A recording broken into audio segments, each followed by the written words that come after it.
Very good. Oh, there we go. Thank you. Good morning and welcome back.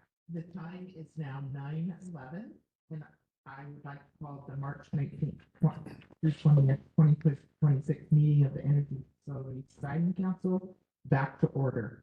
Thank you for coming, and I apologize for the late delay of technology. So, Mr. Secretary, can you please call the roll? Cindy Condon, Here. Ann Byers, Here. Kent Howe, Here. Richard Devlin, Here. Patty Perry. You're on. Oh, now it's on. Here. Oh, You're gonna need to share the mic between the two of you. Here, Patty Perry. Thank you. Chair Condon, you have a quorum. Thank you. And Mr. Secretary, are there any agenda modifications? Chair Condon, there are no agenda modifications at this time. Thank you. I have the following announcements to make for council members and anyone addressing the council. Please remember to state your name clearly, and please do not use the speakerphone feature as it will create feedback. Please mute your phones, and if you are joining us by phone and receive a phone call, please hang up from this call and dial back in after finishing your other call. For those signed in on the webinar, please do not broadcast your webcam. The agenda item D, tribal communication rulemaking public hearing. Agenda item E, Leaning Juniper 2B wind power facility amendment 4 transfer hearing. And agenda item F, public comment period. There are 3 ways to let us know you are interested in providing comments to the council. For those in person, please fill out a registration card and submit to Nancy Hatch. And the registration cards are outside the door. Is that correct, Nancy? Yes. And Nancy, just raise your hand and shoot out. So, and for those using the WebEx, you will need to use the raise your hand feature. For those on the phone only, you will need to press *3, which will alert us that you want to speak. We will go over these options again during that agenda item. If you want to receive future email notifications of council meetings, project milestones, or rulemakings through our Click Dimensions program, you can do so by clicking on the link in the agenda or on the council webpage. Look for the green box on the right-hand side of the page that says sign up for email updates. You are also welcome to access the online project mapping tool and any documents by visiting our website. Please note that the audio and video of this meeting is being recorded and may be posted to the council's website following the meeting. Energy Facility Siting Council meetings shall be conducted in a respectful and courteous manner where everyone is allowed to state their positions at the appropriate times consistent with council rules and procedures. Willful, accusatory, offensive, insulting. Let's see. Well, I've lost my page here. Insulting. It's on the screen. Cindy, it's on the screen. Threatening and insolent or slanderous comments which disrupt the council meeting are not acceptable. Pursuant to Oregon Administrative Rule 345-011-0080, any person who engages in unacceptable conduct which disrupts the meeting may be expelled. Our first item on the agenda today is our consent calendar. Mr. Secretary. Chair Condon, the first thing are the meeting minutes. Oh, thanks. We have the January and February meeting minutes to approve if everyone got a chance to review them. No, I wasn't at the February meeting, so I'm going to abstain, but on the January minutes, do I have a motion to approve the minutes? So moved. Councilor Devlin moved. Is there a second? yes, second motion. Thank you, Councilor Howell. And From Microsoft. thank you, Mr. Secretary. Well, Chair Condon. Get this up. Sorry. I move that the council approve the minutes of the January 15th, 2026 meeting as presented and recommended by staff. Oh, that was. We had a motion by, Somebody already did this? Second. yeah, All right. And so now time to move on. Okay, Ann Meyer, I was not at the January meeting, so I'll abstain. I did listen to the tape and thanks. Ken Howe, Yes. Richard Devlin, Yes. Patty Perry. Yes, to both meeting minutes. We're just doing the January one right now. Okay, January, yes. Cindy Condon, Yes.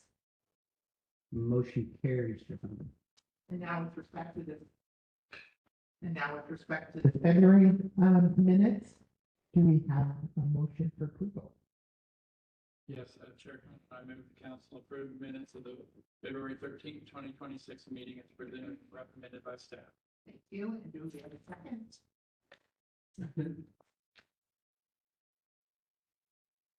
Second, Councilor Devlin, thank you, and now, Mr. Ann Meyer, Yes. Cindy Condon, Yes. Richard Devlin, Yes. Ken Howe, Yes. Patty Perry. Yes. Motion carries. Chair Condon. This is the administrative thing, so my microphone keeps going off. Okay. Borrow hers for a minute. I'll wait in the batteries.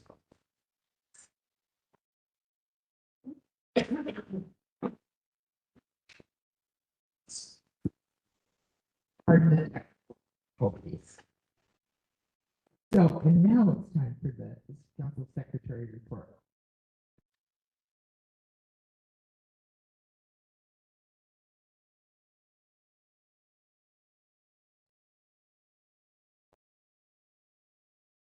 Thank you, Chair Condon. Sure.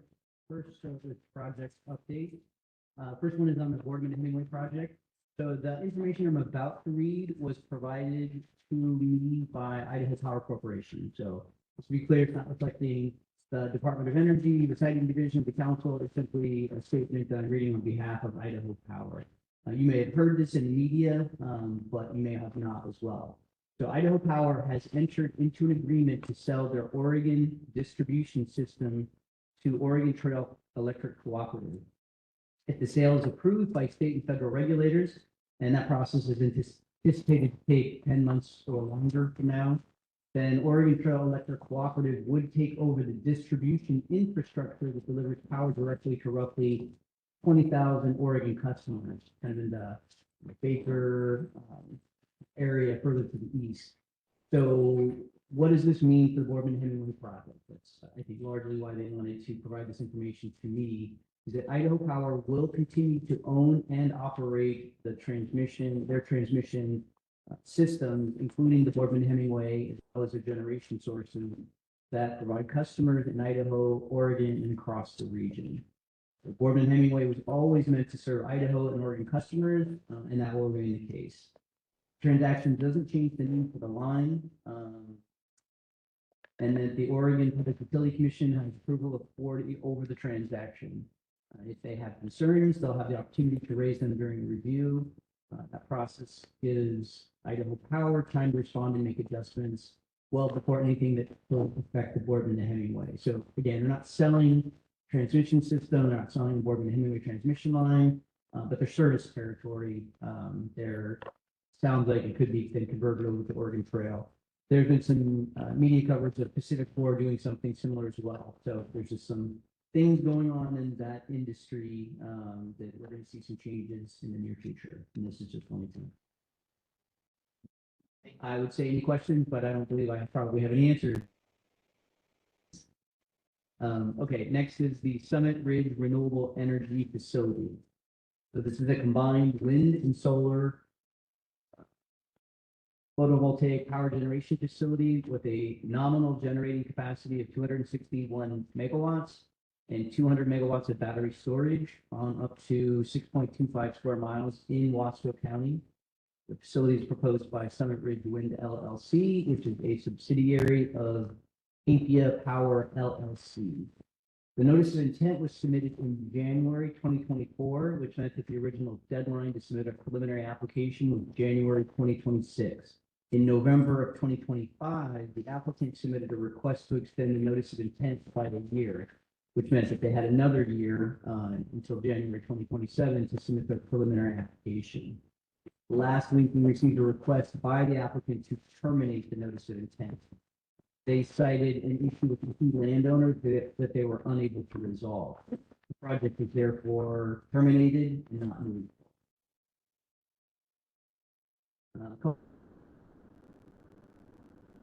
The first is the Trojan Nuclear Power Plant. It was a nuclear power plant, 1,130 megawatts in Columbia County, decommissioned in 2004. There still remains an independent spent fuel storage installation that you're all aware of. There are 34 dry casks of spent nuclear fuel on site, and the site is owned and managed by Portland General Electric. On February 19th of this year, there was a report of suspicious activity at the facility due to threats made by a former contractor. PGE notified local law enforcement, the FBI, the Nuclear Regulatory Commission, and the state, and that really concluded the issue and incident as far as us. So simply, they were aware of security issue, they provide notification. Don't have any additional information beyond that, but that was adequate for our needs. Next is the State Line Wind Project. So this is, oh, I'm sorry, I forgot to advance the slide. Can you advance the slide, please? There we go. The State Line Wind Project is a wind energy facility consisting of 2 geographic units, State Line 1 and 2, and Van Sickle 2. State Line 1 and 2 are composed of 186 wind turbines and have a combined peak generating capacity of 123 megawatts. The Van Sickle 2 area consists of 43 megawatts, 43 wind turbines with a peak generating capacity of 101 megawatts. And the parent company is NextEra Energy Resources, LLC. So on Friday, the month on there. This month. Okay.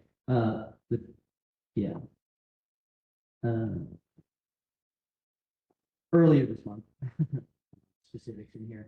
Site personnel identified blade bolts and associated hardware in the ground beneath the turbine in the Van Sickle 2 unit. On March 11th, 2 more blade bolts associated with and hardware were found under a different Van Sickle 2 turbine.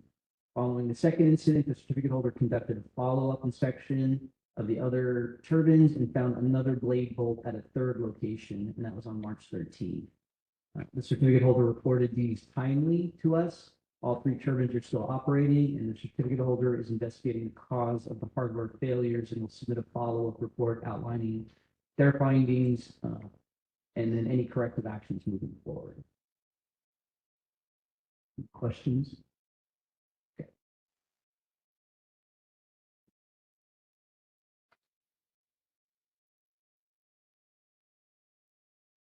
Can you advance the slide, please?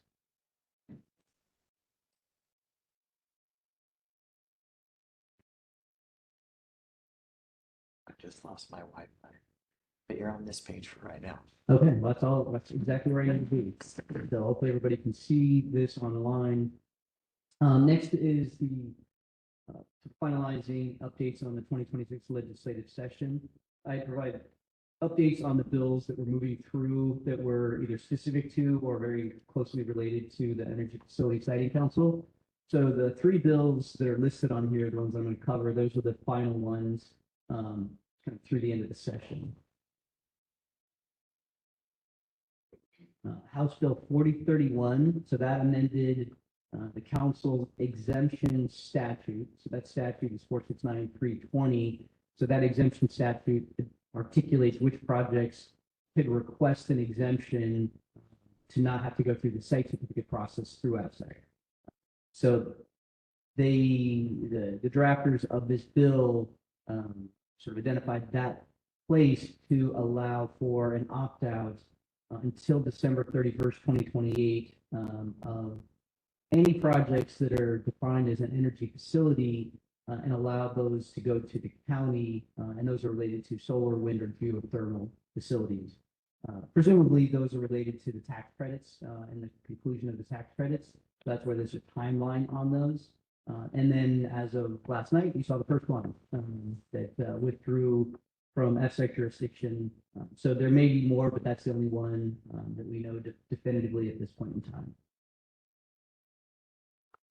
House Bill 4076 that creates a new concept of surplus interconnection capacity. It's still a little unclear, to be honest, the way that the bill was drafted and how it's going to be applied. So just to be 100% clear, we're not entirely sure how that's going to play out. So this new concept of surplus interconnection capacity, sort of, we believe it means that, say a wind facility that works 30% of the time that has an interconnect, there's additional surplus capacity at that point of interconnect. So the idea is that sort of additional surplus connectivity then allows for, say, a new solar facility to utilize that surplus energy or capacity. And really what the point is that if somebody can do that, then that will justify a reasons exception. So typically we have projects that are located on farmland. We are seeing them now going into forest land. So we've been dealing with exceptions to goal 3, but there could be exceptions to goal 4, protection of forest land as well. Concept here is, that the applicant has to justify specific site-specific reasons why an exception should be allowed for that project on that site, unique to the site. Even though we get some of similar ones, there really is a unique analysis. So this bill allows for that surplus connectivity to be the sole justification for a goal exception, regardless of the soil capability. So prime class 1 soils, if there's that surplus, then that's their justification to be able to occupy more than 12 acres of high value farm. And then the last one on here, House Bill 4084. So this establishes a joint permitting council made up of agency representatives, state agency representatives, with the purpose of directing the applicable regulatory entity to expedite permit reviews. So they have a maximum of 15. So I think it's the governor decides which ones, there can be only 15 at a time. And there's some language in the bill which then directs, that entity to come up with their own sort of rules and procedures and thresholds. But the ones that are listed in the bill are to qualify, projects must exceed $100 million in capital improvement if located in an urban area, 50 million in capital improvement if not located in an urban area, and then 25 million in capital improvement if located in a non-urban county. I mean, I think any of the projects that come to us will well exceed any of those dollar thresholds. So, and again, since this permitting council hasn't stood up yet, they don't have additional specific rules.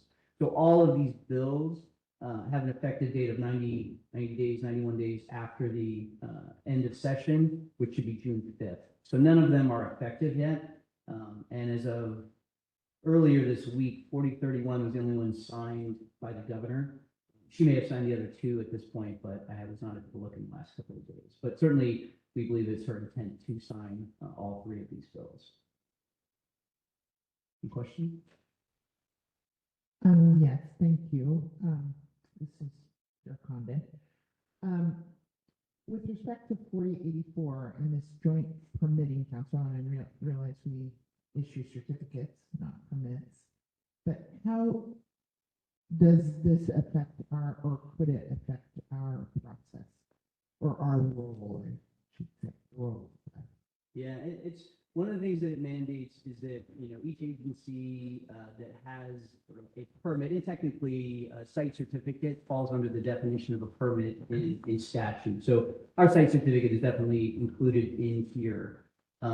So, somebody makes a case that, a project is council jurisdictional, should be expedited.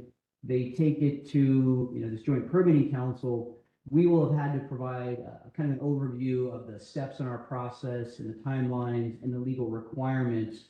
And they do some analysis and make some determination. There are really few areas for us that we can truly expedite, many of the timeframes are, very specific. Some of those are within the, basically not the authority, but the responsibility of the site certificate applicant. So they control a lot of the steps in the process. We control some, and then there's not a lot of places where you can sort of shorten timelines. So it'll be interesting to see what they do. I mean, they can say minimize the comment time frame for the public. They could say, we have these public information meetings which are not mandated, they're optional. They provide a lot of value in getting people, how to understand the project and the process, and they think can save time in the future, but those are optional. So those could be eliminated. But much of our things are required by statute and rules. So I'm not sure where there's a lot of places, within the statutory rule requirements that can be adjusted. Interesting. But again, one of our responsibilities is to put together like a full overview of all of the steps in the process, the timelines, the authority. So that's what they would be looking at. Yeah. And then the last thing on my list is the next council meeting is set for April 16th and 17th. We have made a request to Chair Condon to hold a meeting on just Friday, April 17th in Salem. We don't have any locational drivers. So Chair Condon has approved that request, and we will have more information moving forward on that. Thank you. And just a comment, back to your compliance report. And I was not at the February meeting, but I did listen to the February recording. And I just want to pull that out, how important the compliance work that we're doing is. This process is not there. There's a lot of oversight that's complaint driven, and our process is we've got a contract with a developer to operate in a certain way under our conditions. And I just was very, very pleased with the presentation of our new compliance group that seems passionate about compliance, and we have worked on that since I've certainly been on the council. I know it's been a concern, and we are not complaint driven. We are compliant. We have conditions and we want them complied with. And the moves we've made, I think, are really in the interest of public health and safety, which is our goal of this council. So thank you, staff, for really seeing that forward. Thank you, Chair Condon. I know there's probably a couple of the compliance officers who are listening in, so it's very good for them to hear this. You're correct. We're not reactive, we're proactive in our compliance, in our statutory authority to do that. And I appreciate, sort of highlighting that, but I also want to make sure that it's clear. I attribute most of the sort of moving in this new direction to Sarah Asterson. She spent a lot of time, she's on the line, so you can thank her directly. She's the one who really dug into the compliance program and really identified what we were doing, what our needs were. And so I would say sort of this version, of our compliance program is really, because of her. Thank you all. For those listening, that certainly our new compliance team and Sarah for driving it. I think it will give the public much more confidence in our work and the value of the time and effort we put into setting those conditions. So thank you all for the work that you do. Councilor Byer, Vice Chair Byer. And on that note, in this compliance report, mentioned the follow-up by the operator to kind of get to the root cause of why we were seeing these faults and reporting back to us.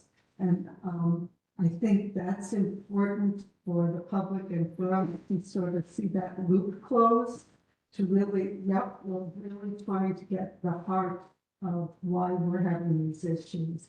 And this is the first time I've heard that, and I think, again, credit to, the team. Thank you. So Vice Chair Byer, just to follow up on that, are you, I mean, that's nice, appreciate that. Are you asking us to bring that sort of information back to council?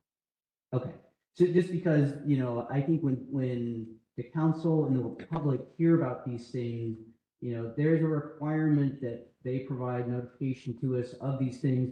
They don't always trigger an issue of non-compliance with the condition of approval. We want to know what's going on. We want to know what these things are, but it may be a fairly quick conclusion. And so it just depends upon the particular issue, the site certificate, the condition. These are all the things that we have to look at. If it's an issue of non-compliance or potentially, we even want to move into a notice of violation, that becomes much more significant. But it is, I think people feel like, oh, these are huge issues and I don't want to minimize these issues, but sometimes they're not technically a violation of a condition. And that's what we have to kind of dig into and figure out.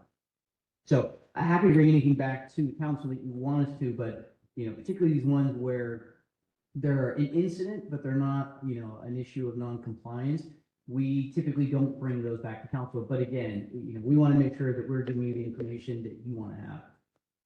Thank you for that. This is Councilor Byer. Again, issues of compliance, one thing, this is just, it's good to know that the operator is really tracking this and following, but we don't need to have a backup in place. Keep your mic off too. Yeah, I'm having battery issues. On that note, I would like to mention also in last month's meeting, at the end of the again, fabulous compliance presentation, there was a question about how often we'd like to hear from the council. And for me, I'm not sure if there was a poll, an informal poll or whatever, but for me, I'd like to see the compliance on the agenda every month. And part of the reason for that is different people, members of the public, come to our meetings and they're project specific sometimes. And I think it's important that everyone hears that this is an ongoing effort by us to make sure compliance is met and timely. Okay, well, and we'll be in touch about sort of exactly what you want. So we have the thing that I would say with compliance is it's a lot more behind the scenes. So you hear rulemaking, we have a very aggressive rulemaking calendar. You hear rulemakings all the time, applications, amendments. Those are, obviously times what drives the council meetings. Compliance, I will bring these things up. It's just, and as much as you want in whatever way you want. Okay, a lot of that will depend on you at what the council needs to hear, but just something with respect to compliance as we go through and learn. No, that's good to know. That way I can basically charge the compliance team with finding information to bring up to council. And just remember that in the monthly siting report that we send out, there's always compliance elements in there, what inspections are being done, other things related to the compliance program in there as well. It would be a fabulous meeting if the compliance came up, there are no issues. So that would be a thought. Agreed. Thank you. And that concludes my secretary report. Any other questions, council members? All right, we will move on. We're just a little bit later in our agenda, but our next item on the agenda is tribal communication rulemaking, and this is a public hearing. So, Todd, you're up as the presiding officer. Todd Cornett is the assistant director of presiding council secretary, acting as the presiding officer, and he'll explain the legal requirements for providing comments on the record and will facilitate the public hearing. So, thank you, Chair Condon. So good morning. My name is Todd Cornett. I am serving as the presiding officer for today's rulemaking public hearing for the Oregon Department of Energy regarding the proposed rules related to tribal communication. I will first provide an overview of the rulemaking project and timeline to date, and then we will hold the public hearing. Please note that this public hearing is intended to allow comments to the Energy Facility Siting Council to help them decide on how to proceed with this rulemaking. It is not an opportunity to ask questions of the council. However, if anyone has questions about the rulemaking, you can ask any staff members present outside of the public hearing, or reach out to Tom Graffin, who is the council's rulemaking coordinator, and his contact information is on the slide. Next slide, please. Okay, so as you can see on the slide, this rulemaking was initiated in September of 2024. We are now at the public hearing step. Please note that the written comment period will conclude on March 31st, 2026 at 5 p.m. Pacific time. So after the conclusion of today's public hearing, there will still be an opportunity to provide written comments. Next slide, please. So as has been previously discussed, the purpose of this rulemaking is to expand on the early communication with tribal governments. The council's current rules already require an applicant to request from the State Commission on Indian Services which of the 9 federally recognized tribes in Oregon could be affected by a proposed energy facility prior to submitting the notice of intent. Those identified tribes are then included in the review of the project and are notified throughout the review process, and their review and comments are requested at multiple stages, similar to the same timeframes as state resource agencies, the natural resource agencies, and local governments. There is statutory provision that also allows tribal governments to be eligible to receive reimbursement for the review and comments. The proposed rule change would require applicants to reach out to any of those tribes identified by the Legislative Commission on Indian Services in order to meet with them and discuss the project prior to submitting the notice of intent. So the notice of intent, pre-application. It's not an application, it's the pre-application. This is setting sort of an expectation. Many developers already do this. They reach out to the Department of Fish and Wildlife, they reach out to the local governments, they reach out to tribal governments. Not all of them do. And there's a lot of, I think, very important information that tribal governments can provide to developers to help avoid or minimize impacts to elements that they're concerned about. These could be first food areas, these could be, subsurface cultural resources, anything else. So the purpose of the rule change is to mandate that applicants meaningfully reach out to these identified tribal governments. If the government does not respond or does not want to have a meeting, that's fine. That's not a sort of a threshold question, to move forward. They simply have to make a meaningful attempt. And then in the notice of intent, they have to provide that they did make that attempt. And then if they did have some kind of conversation with them, the basic ideas of what they commented about. We're not looking for evidence. We're not looking for any kind of cultural resource information being submitted in the notice of intent.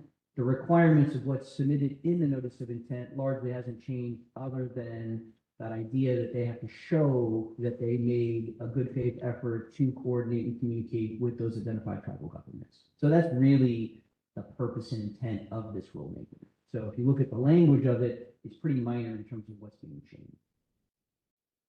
Any questions about the proposed rule changes before we open up the public hearing? Okay, next slide, please. Okay, so today is March 20th, 2026. Is 9:45.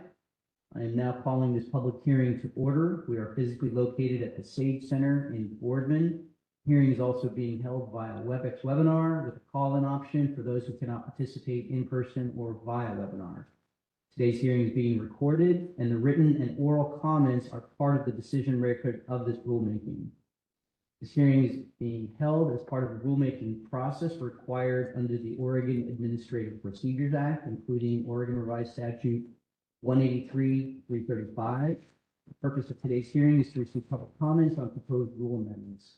The hearing is an opportunity for anyone to provide oral testimony that will become part of the official rulemaking record. A notice of proposed rulemaking was issued on February 18th, 2026, and the proposed rules, along with supporting documents, have been made available on the department's website and through the rulemaking notice distribution list. The order of testimony today will be first those in the room, then those on the webinar, and finally those on the phone. When it is your turn to testify, please state your name and an organization or group if you are representing one. Nancy, do we have anybody with comment cards from the room? Not received any comments, just checking with the audience if there's anyone who wants to provide comment. Is there anybody in the room? Wait.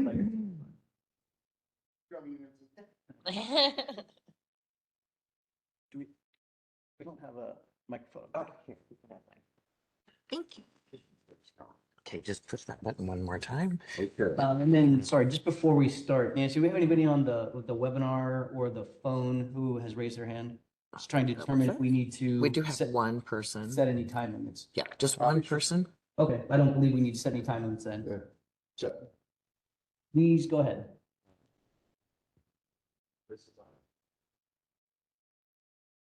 Oh, this isn't the public comment? This is the tribal. This is the tribal. rulemaking. Do you want to comment on it? Okay, so anybody else?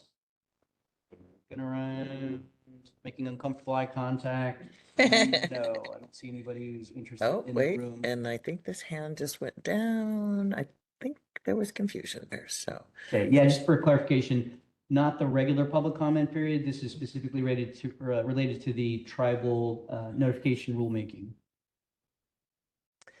No hands at this time. Okay, give it just a moment. Nobody? Nope. Okay, well, Last call. last call. Okay, the time is now 9:48 a.m. on March 20th, 2026. The public hearing for the Oregon Department of Energy's tribal communication rulemaking is now closed. Again, as I indicated before, the department will continue to accept written comments until March 31st, 2026 at 5 p.m. Pacific time. Thank you. And that concludes this agenda item. Thank you, and thank you, staff, for the time in putting the materials together for everyone, and certainly for acting as the presiding officer. Our next item on the agenda is Lean Juniper 2B Wind Power Facility Amendment 4. And it's a site certificate for hearing and action item for it.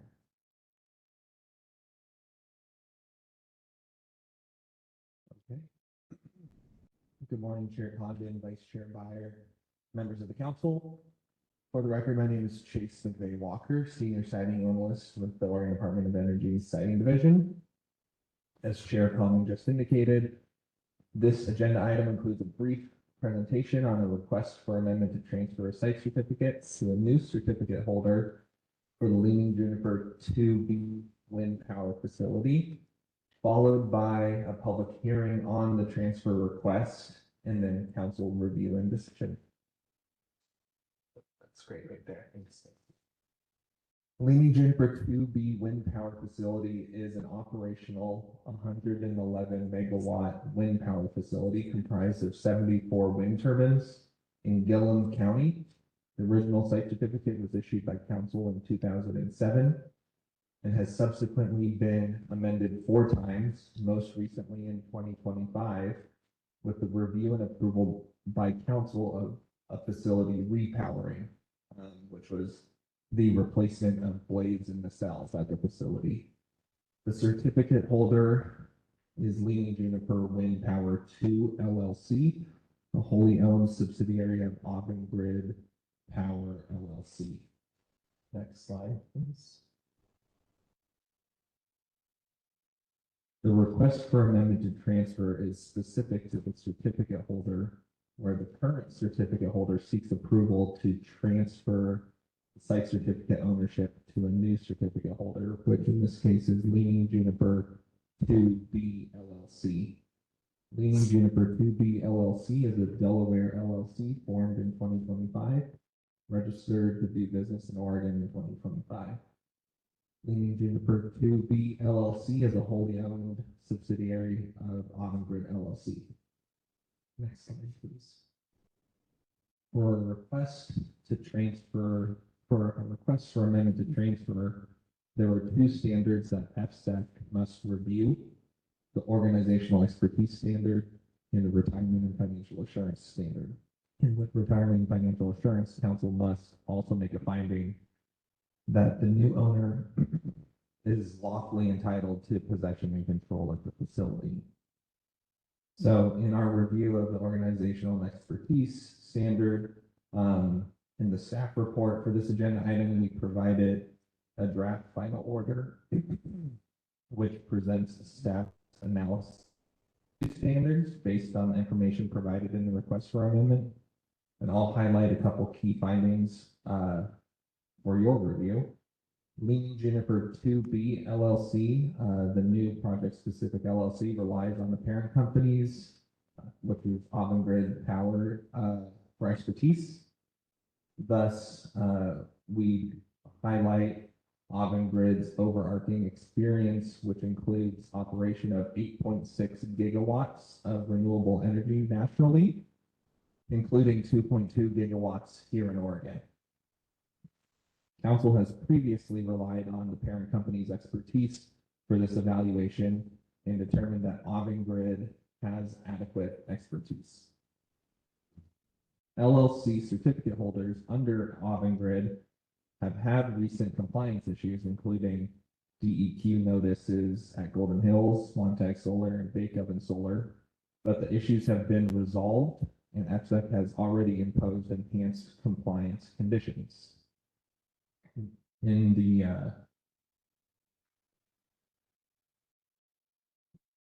our proposed order, we made a recommendation to council to find that the organizational expertise standard has been met. For the retirement and financial assurance standard, we looked at the decommissioning cost estimate for the facility, and that was $10.33 million in Q4 2024 dollars. And in the amendment request, no changes were made to the decommissioning tasks due to the transfer. And the bond and letter of credit requirements that were already established under the prior amendment are still in place. In the transfer request, the certificate holder provided a letter from Liberty Mutual confirming that Avangrid has bonding capacity of at least $10.33 million with an overall capacity of up to $350 million. And with that, the department recommends that the council find that the transfer does not alter compliance with the retirement and financial assurance standards, and that the new owner could attain the required bond. And lastly, on this slide, legal entitlement to possession and control. Avangrid provided a signed written statement affirming that the new owner, Leaning Juniper 2B LLC, will assume full ownership and control of all facility assets. And with that, the department recommends that council find that the requirements for OAR 345, 027, 0408B are satisfied. And with that, I think I'll turn it over to Todd.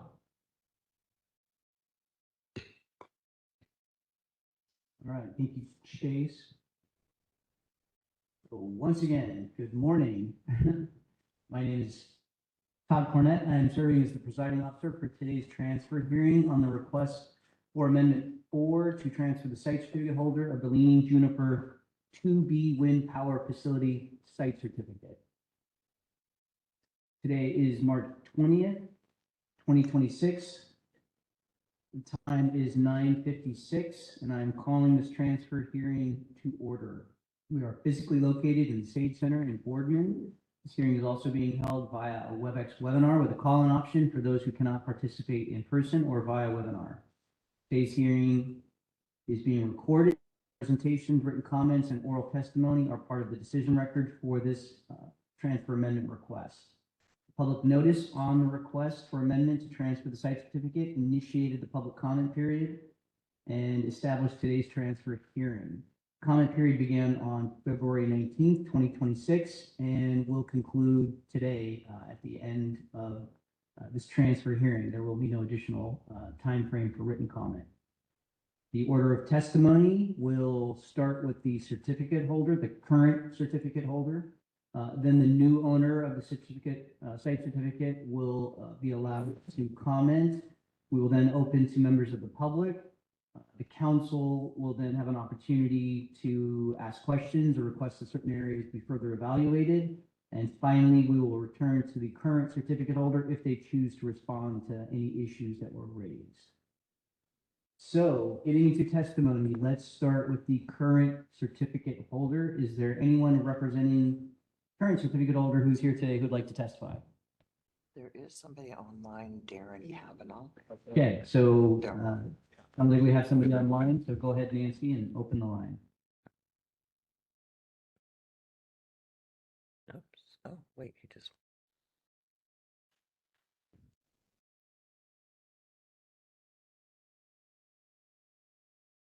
I keep playing tag. Turn it on. Okay, there. Mr. Cow, would you tell Mr. Kavanaugh he's in? Kavanaugh, if you are interested in providing comment, please do so. Yes, good morning. My name is Darren Kavanaugh, and I am with Avangrid Power. I'm the developer for the Leaning Juniper 2B repower project. For me, I don't have much to comment in addition to what Chase just presented. I think it was a good summary. Just want to reiterate that this is an administrative housekeeping amendment for us, really to facilitate financing for the Leaning Juniper 2B repower. We need to separate it from the existing LLC because the existing LLC houses both Leaning Juniper 2A and 2B. So again, administrative housekeeping, and just want to reiterate that Avangrid Power LLC will remain operator for the project. And the last thing for me, just to thank Chase and staff for their work and attention on this request, and appreciate the council's consideration. I'm here for questions if needed. Thank you, Mr. Kavanaugh. When we have next time on the testimony list, the new site certificate holder, which is technically the same parent company. So I don't believe there's anybody else, but if there is anybody else, or Mr. Kavanaugh, you want to make another comment on behalf of the new site certificate holder, as well as the old site certificate holder, you may do so. Yeah, I didn't anticipate that there would, but I want to make sure that there was an opportunity. In other circumstances, that's an important thing. So now we will move to members of the public. Is there anybody who's provided a written comment card who would like to testify, Nancy? None have been turned in. Anybody in the room? Again, looking around, doesn't appear that anybody is interested. Okay, well, let's move to the webinar and the phone. Anybody who has their hands up? Nancy? There are no hands raised, Mr. Cornett. I don't have a microphone. Sure. Yeah, Nancy is indicating that there's nobody with their hands raised either on the webinar or on the phone. So can you please, Nancy, yeah, X that out. So just looking again on how to raise your hand, press 3 on the telephone keypad if you want to comment.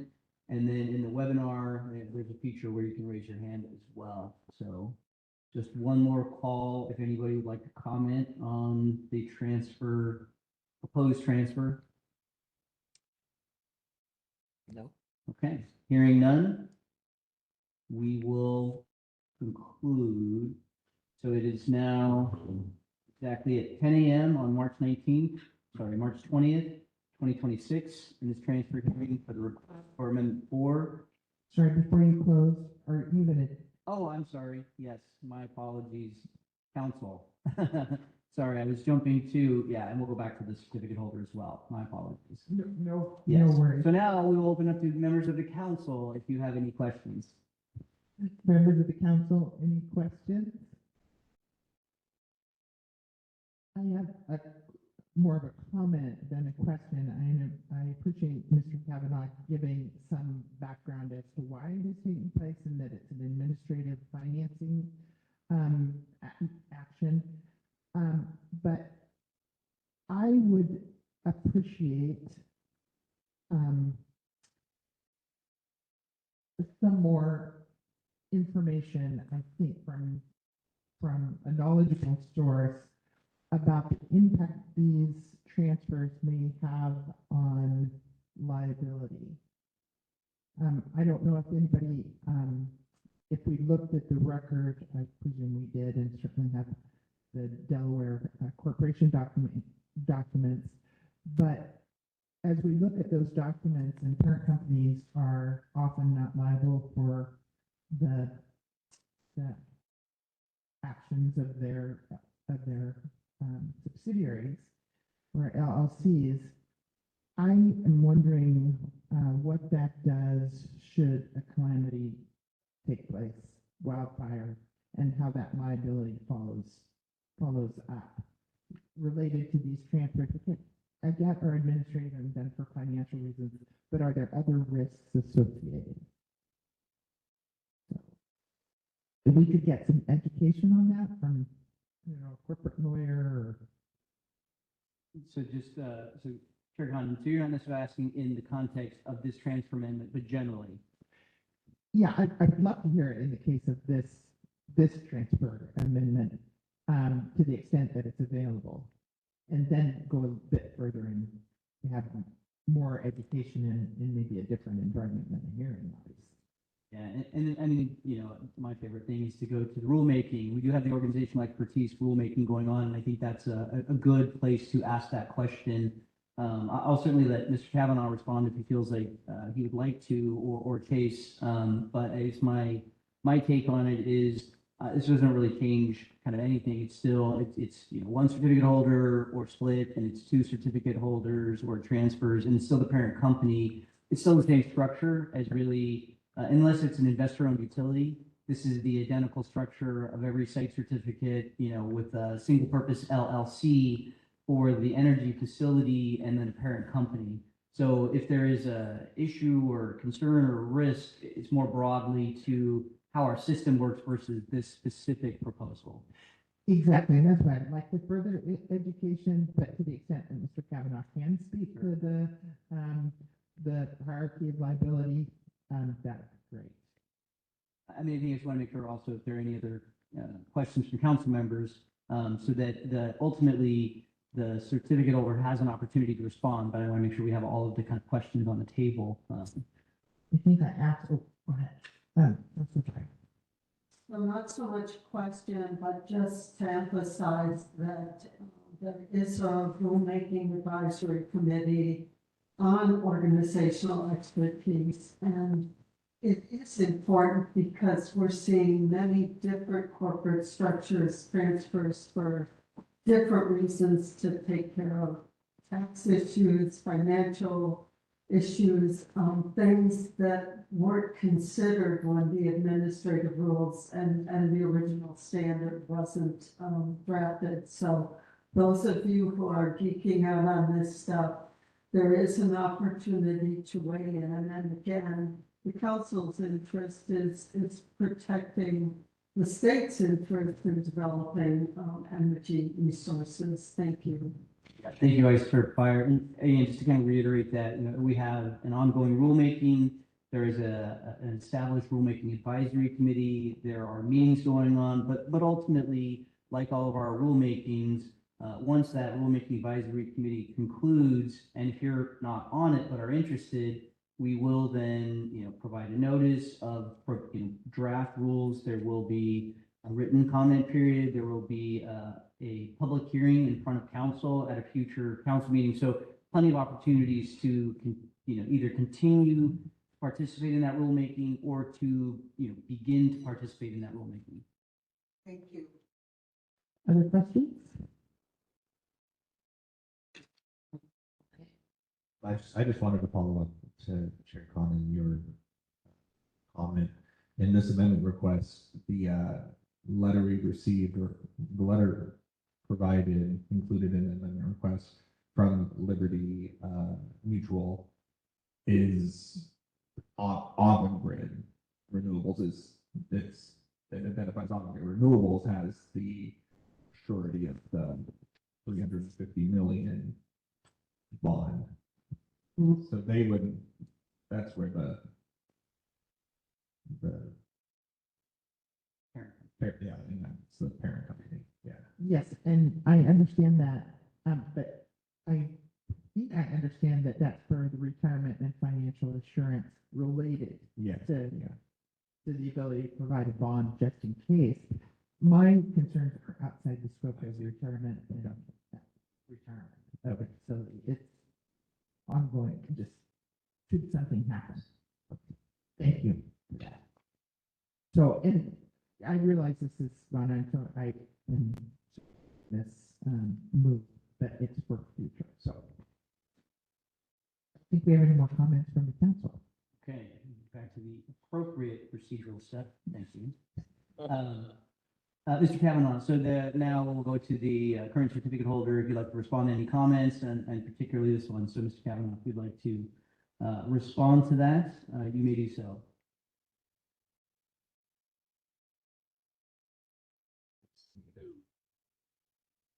Oh, he's here. Hold on.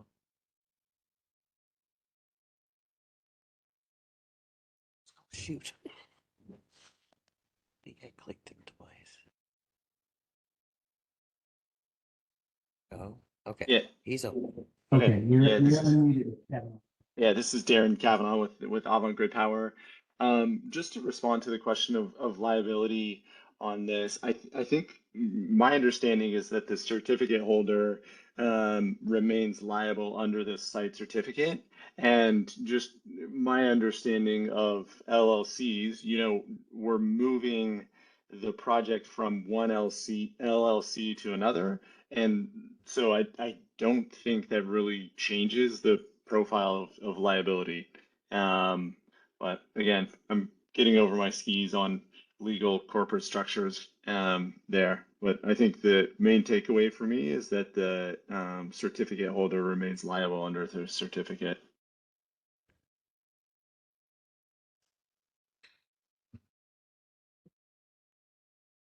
Thank you for that, and I took this opportunity because it's an amendment hearing, and it's opened up again for that question, so thank you for that. Yep, of course. Thanks for the consideration. Okay, thank you, Mr. Kavanaugh. Now we will move to the conclusion of the public transfer hearing. It is now 10:09 a.m. on March 20th, 2026. In this transfer hearing for the request for Amendment 4 to transfer the certificate holder of the Leaning Juniper 2B Wind Power Facility Site Certificate is now closed. Thank you. Thank you, Secretary Cornett and Chase. This was a good overview and hearing, and I think we have the information we need to move on to motion if we have one for, or to approve or not approve this transfer. I'm ready. Councilor Howe. Oh. Councilor Howe. I move that the council approve the request to amend the Leaning Juniper 2B Wind Power Facility Site Certificate and transfer it from Leaning Juniper 2 LLC to Leaning Juniper 2B LLC as presented by staff.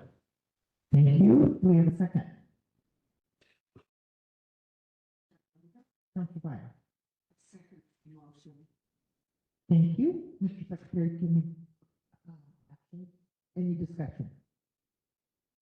Further discussion? I think we already have it. Secretary Cornett, can you please call the roll? Patty Perry,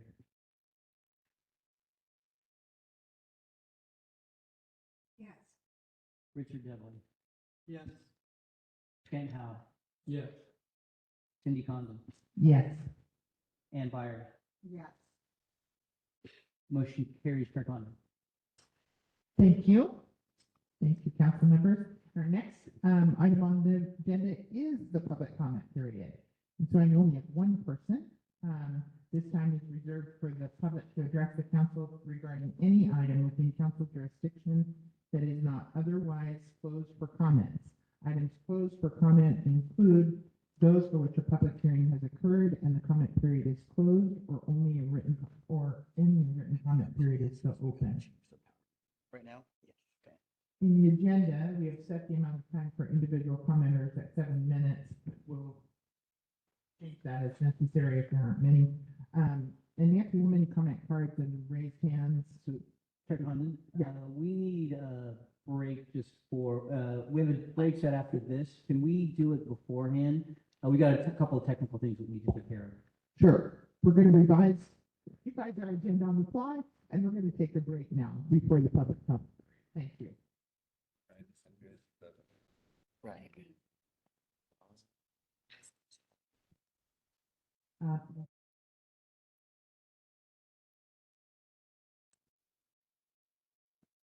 Okay, you're good. Okay, we're back. Okay. Thank you, for hanging around while we fixed our technical difficulties. And I think we're ready to go with public comments, and this time is reserved to the public to address the council regarding any item within council jurisdiction that is not otherwise closed for comment. Items closed for comment include those for which a public hearing has occurred and the comment period is closed, or only a written comment period is. In the agenda, we have set the amount of time for individual commenters at 7 minutes. But we'll confirm that time after Nancy lets us know how many people are online or on the phone with questions, and how many people do we have registration cards for, or comment cards for? Thank you, Chair. At this point, we have one commenter in the room and we have 3 people online with their hands raised. Okay, we'll start in the room. And please remember to state your name. Thank you.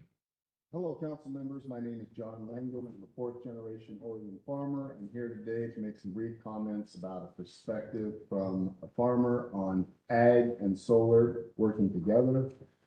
Due to a point of interest near some of our farmland, we've been following this conversation for over 20 years.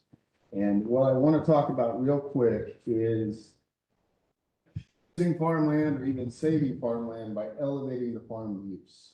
And so we have a 120-something-year-old farm, and we have taken 2 examples of a completely different use situation because of opportunity or responsibility to do something different to enhance the farm, to make the farm better. One of those is we planted hazelnut trees. Many of you probably have noticed the abundance of new hazelnut orchards. That's market driven, and the reason I want to talk about it is spacing.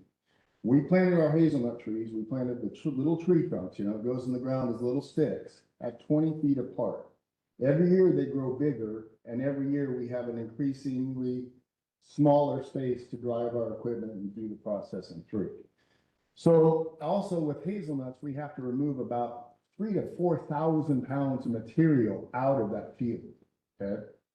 The other use case that we've done, so we've had to, with the orchards, we've had to get smaller equipment, go back and forth, not hit the trees, adjust. And the whole valley's doing it. We take our best ground, and it's a minimum of a 40-year commitment. So we're looking at changing the complete use. We put tiles in the ground, we planted the trees, we're waiting for them to grow. And then we put drip lines for irrigation. So this is a long-term commitment. Now those trees are 20 feet tall and you can't see town anymore. We changed the view. So we completely changed the land use. Another situation, we have this lower productive farmland that we've had for 100 years, and it's wet, it's heavy clay soils. We get lots of rain here in Oregon. And the ground was just wet. And it was a challenge to grow annual ryegrass, which is kind of the lowest rung of cropping systems in Western Oregon. So we made the decision, we followed a neighbor who showed some real initiative, and we made the decision to plant wild rice. So on your way home, you can stop at Hood River and buy a bag of Oregon wild rice. And so we're the only ones in this area growing food, and we just made this leap of faith way outside of the norms, outside the box, if you will. Completely different way of farming for us. And I would say it's probably close to a forever change in those open grass seed fields. So as I was stating, the trees are 20 feet apart. The grass, the rice grows in water. There's some new challenges there. The proposal that's adjacent and involving our land is proposed to have the single axis tracker I-beams at 24 feet, so considerably wider than our hazelnut trees. We have been dual use for about 100 years. We have sheep on our field right now. They'll come off about April 1st, and then the grass seed will grow to maturity. So we see farming between rows of solar panels very similar to the practice of orchards. And so we think it will be simpler. I would even use the word easier than growing hazelnut orchards, which you see a lot of people doing. Farmers can adjust, we can innovate, and we believe that we will see a net benefit because of the shade and some other things to the agricultural system, the grass seed operations that we've done for 100 years. So we truly believe that it's a net benefit to the cropping system, which it will help the sheep as well. We can demonstrate how that dual use will benefit. So for us, it's a multi-use system. We think the solar panels provide a lot of opportunity and a new microclimate for us to work with. That's a positive. So the reason I tell you this is I would like to invite the entire council, anybody that wants to come to our farm, and we can demonstrate anything you want to see, either between the orchards, and you've seen it up here in apple orchards or even vineyard spacing, that's down to 60 inches sometimes. But we would like to invite you to our farm to see the rice, see the abundant wildlife that it's attracted. We're all about the wildlife. And it's measures of factors more than we thought. You come out in the spring, it's teeming with its birds, bugs, and bees. It's beautiful. And see the practices where we've sold large equipment in open field situations, and now we are using smaller equipment. The grass seed industry, we harvest in rows, and typically those rows are about 15 to 16 feet, one row of grass seed at a time. So in our particular situation, it's very, very compatible. So it's going to continue to be in farmland, and if it's wetlands now, it's going to be a little wetter with the shade, but it's still going to be wetlands. So we would like to invite you all out, and we will demonstrate anything you want to see, and we'd love to have you come to the farm, and I'm available for any questions. Thank you very much. Are there any questions? Council, thank you very much for being here today. Thank you. And the answer is we're ready. Other questions? Or comments? All right, our first commenter is going to be Robert Wilson. I'm going to unmute your mic. Yeah, thank you for having me. Can you hear me okay? Yes, we can.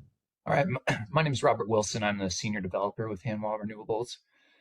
We are leading the Muddy Creek project in Linn County, and I just wanted to briefly introduce myself. And we are preparing to file our preliminary application for site certificate in the coming months, following our one-year extension that was granted last year.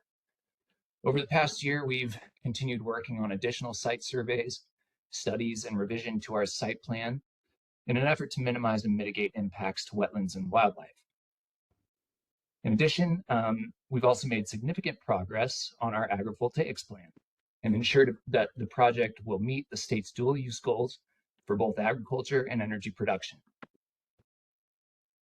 We're currently working towards submitting our preliminary application and look forward to engaging with the council throughout this process.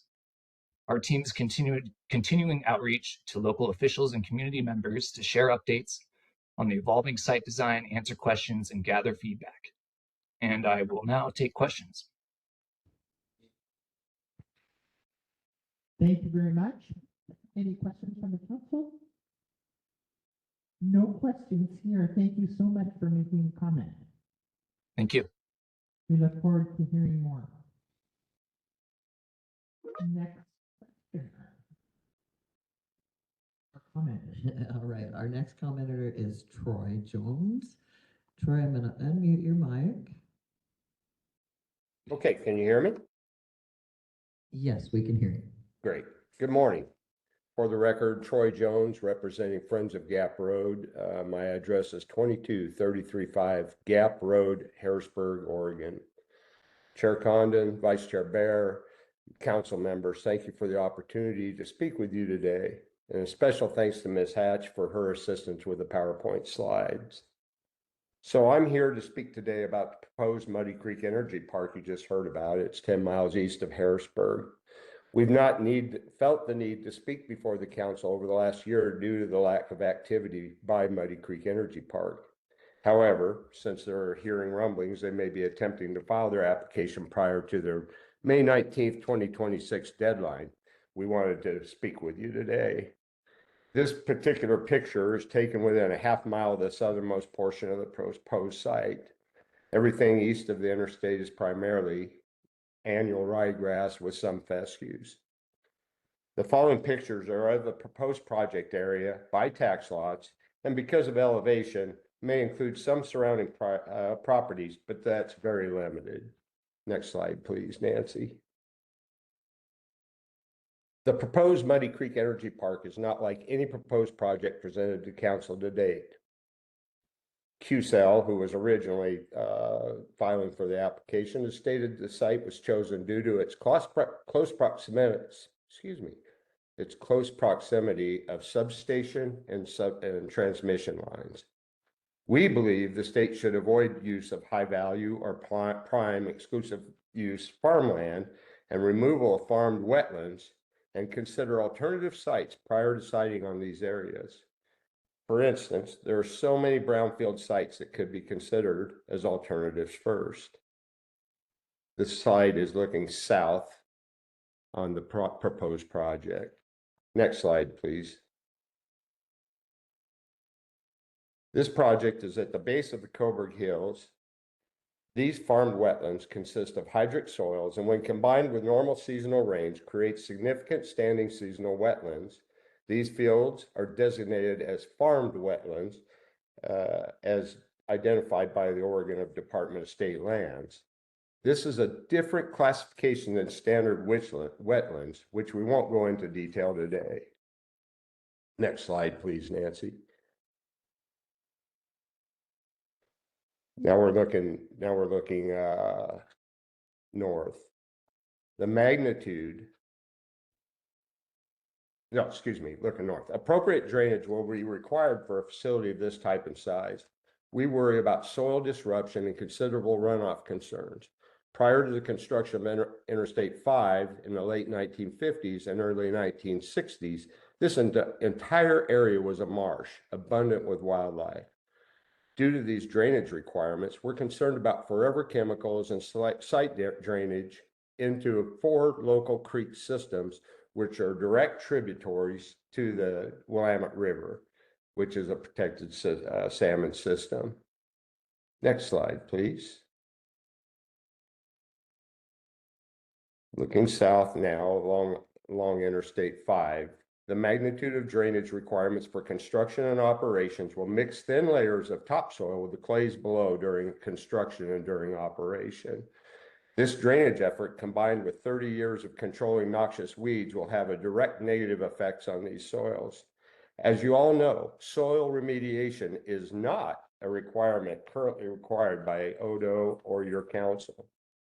Next slide, please, Nancy. Due to the seasonal wetlands and subsequent grass seed farming, the entire proposed area has an amazing abundance of wildlife. Elk and deer regularly frequent the lower areas from the Coburg Hills for grass and water. Bald eagles, it's nothing to count, at least 30 a day. A couple of golden eagles and a multitude of other raptors forage this area annually. This slide is looking south again on the proposed site. Next slide, please. Private parties desiring to create conservation areas for wildlife can do so simply by discontinuing simple draining techniques.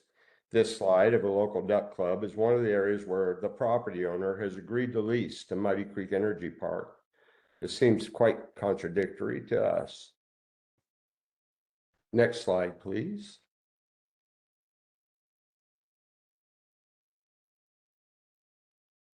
This is just another example of capturing water runoff. If you make an effort to stop drainage, it backs water up. A tremendous amount of water coming off the Coburg Hills. Next slide, please.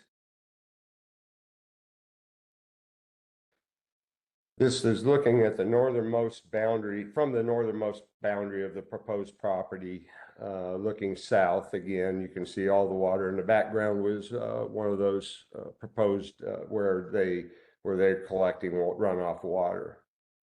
Since long before our lifetimes, tens of thousands of migratory ducks, geese, and swans have used these fields seasonally for feeding and use the recently developed pond systems for roosting on their annual migration path. With the abundance of wildlife, the Kalapuya tribe lived and hunted this area, and there's a lot of evidence of that, lots of archaeological proof of their living here. Next slide, please. This conservation area, this is looking at Diamond Hill Wetlands, which is right off Diamond Hill, 1 mile north of the northernmost boundary. This conservation area was created by a local resident under a conservation easement and was recently obtained by the United States Fish and Wildlife as a Diamond Hill Wetland Refuge. It is 1 mile north of the northern boundary of the proposed project, as I indicated before. These U.S. Fish and Wildlife efforts are to provide migratory birds, amphibious birds, raptors, and endangered species like the street-horned lark and other wildlife a safe and abundant area to flourish. And you can see again, if they stop the drainage into the Little Muddy Creek, all this water is backed up and makes ponds. Next slide, please, Nancy. This is a picture for even a little further north where a couple private property owners have developed wetlands by discontinuing that drainage effort again. This area is another example of 2 more private parties' efforts to provide migratory birds and other wildlife habitat. I'd like to note in the forefront of this photo is another U.S. Fish and Wildlife street-horned larks habitat area provided by a public landowner. It is 2 miles north of the project as the street-horned lark flies of the proposed project. Consideration of alternative locations has been a staunch requirement for decades in Oregon. A project of this magnitude in this proposed area would be a death sentence for the irreplaceable land and wetlands and should not even be considered for this reason. Look, there's so many more concerns, but in the essence of meeting my time requirements, I'll close. And if anybody has any questions or wants to go back to a specific slide, please let me know. Thank you. Thank you, Mr. Jones. Any questions from council members? Secretary Cornett. Yeah, thank you, Chair. On the record, Todd Cornett. I just want to kind of get into a little procedural sort of clarification here. So we are, still technically in the notice of intent stage. We are outside of the public comment phase for the notice of intent, but a preliminary application hasn't been submitted. So it's a little bit of a kind of a gray area. So, Mr. Jones had submitted these and asked if he could do that. And I had indicated that that was fine. But I want to be clear with people that once a preliminary application is submitted, we will not allow this kind of information. So our process is, it's an evidentiary process. It's quasi-judicial. It's information on the record. This information is not on the record for Muddy Creek. So while this is helpful and gives you some sort of perspective, it's the applicant's responsibility to submit evidence, your responsibility to evaluate that, and then the public can kind of respond and comment. So again, while I believe this is fine right now, I think it's also proper to not engage in a dialogue and probably asking the additional questions on this it is the burden of the applicant to submit evidence to show that they meet the standards. And so they're clearly on the line and they're listening. It's probably helpful for them. But again, it's a little bit of a gray area, and I just want to be careful that we're not functionally, thinking that you're receiving evidence about this project. You are not. This is just a sort of information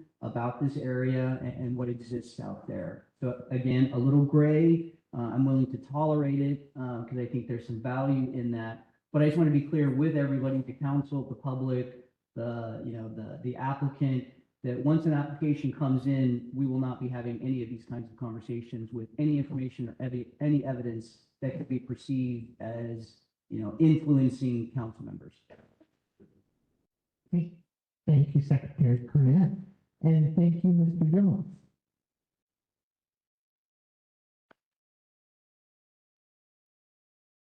Moving on, I think we have one more commenter. Okay, our next commenter is Mr. Les Poole. Mr. Poole, you are unmuted. Well, hold on. You just moved. Hold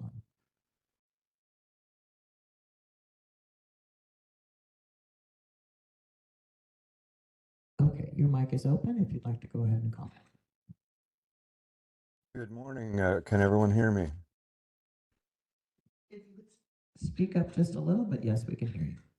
Thank you. Les Poole, I'm a property owner in Wasco County and have about 30 years of experience with the Oregon Land Use Plan and rural property management and care. A couple of not questions, but comments about the general process that's being used for approvals. I think there's some areas where there's grayness, and we just saw that. I believe there's too much confusion in the way that the process flows.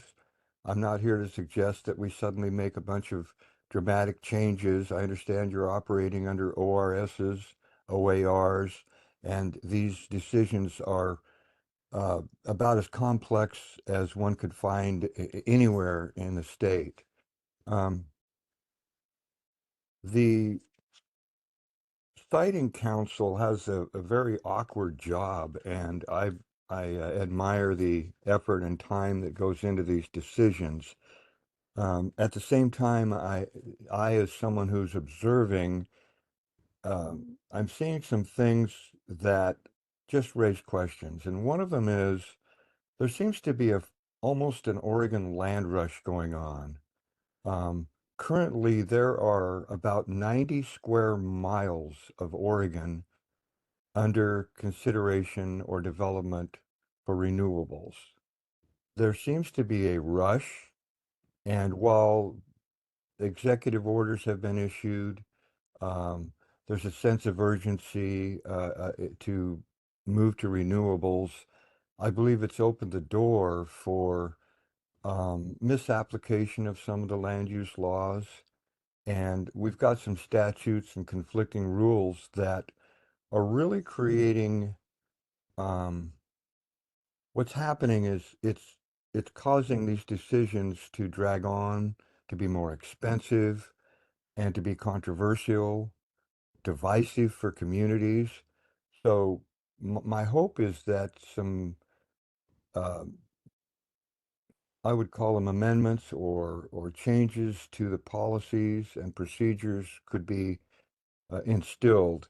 A prime example is the water requirements, the long-term water requirements for a large solar facility, especially in eastern and central Oregon, where there are big limits on water usage. We're seeing applications with vague claims that possibly a well could be drilled for this commercial use. Maybe we can get water from Maupin, Oregon, even though they don't really have the ability to apply it. Possibly we'll truck things.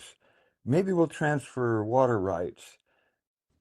These are very critical considerations. And my hope would be that a rule would be made that within 18 months of the initial NOI or 24 months maximum within a year of an application, that the applicant have secured a certified water source for their proposal. And if they haven't, the proposal needs to be shelved. We're in the middle of a water war. We're in the middle of a very conflicting, very, very troubling pattern of approvals or near approvals or reaching a certification point, and yet years after the application was made, or I should say at least years after the notice, there's no secure verification for the water needs.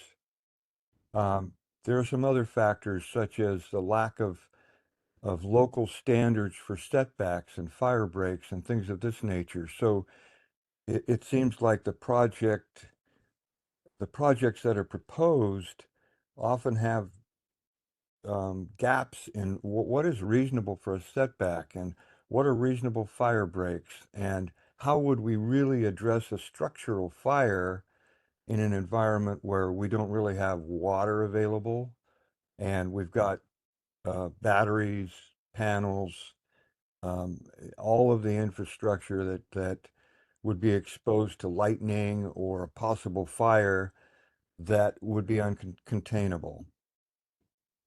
I'll close with a brief comment about concerns I have regarding the environment and dual use of farmlands.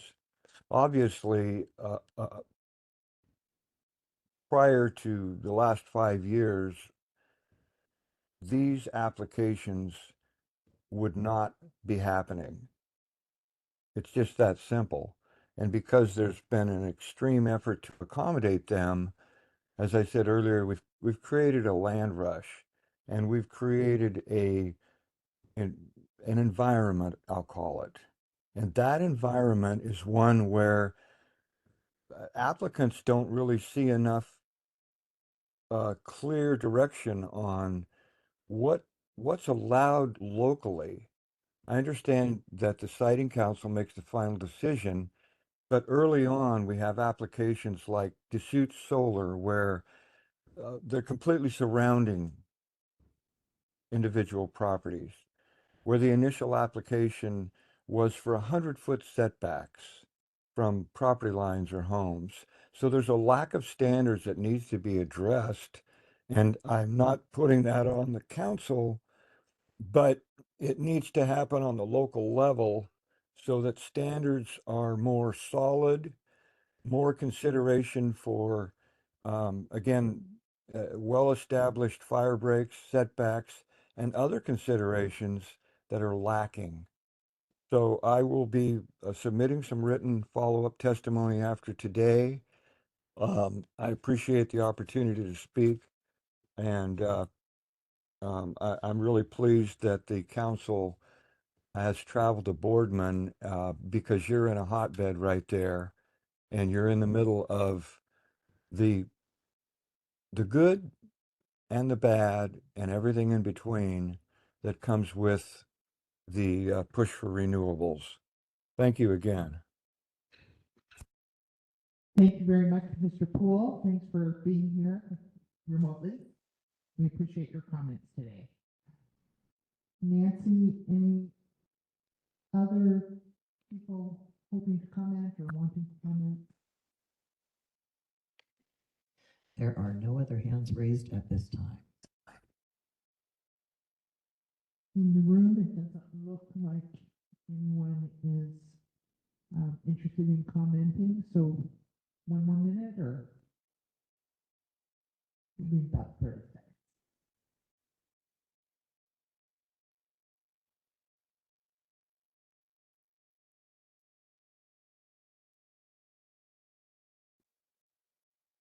You're good.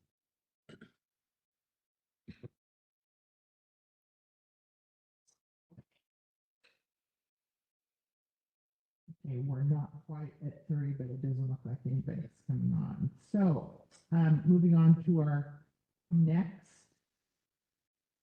item, I just want to make sure, we have a break scheduled that we took early, but, does anybody want to take a break now? Do we need any council members? Okay, we'll move on to our next, item on the agenda, which is Bigelow Canyon Wind Project, Amendment 4. It's a review and possible decision of the draft final order. It is an action item, and we've got Chris Clark, the senior science analyst, with us today. Chris, you're on. Thank you, Chair Condon, Vice Chair Fire, council members. For the record, my name is Chris Clark. I'm a senior siting analyst with the department and am here to go over the draft final order on request for amendment 4 of the Bigelow Canyon Wind Farm site. We can get the next slide, please. So the Bigelow Canyon Wind Farm is an existing 450 megawatt wind energy facility that's owned and operated by Portland General Electric Company, who is the certificate holder. The facility is located in Sherman County within a 25,000 acre site about 2 miles northeast of Wasco at its closest point. The site's adjacent to the John Day River and several tributaries, including Bigelow Canyon. Next slide, please.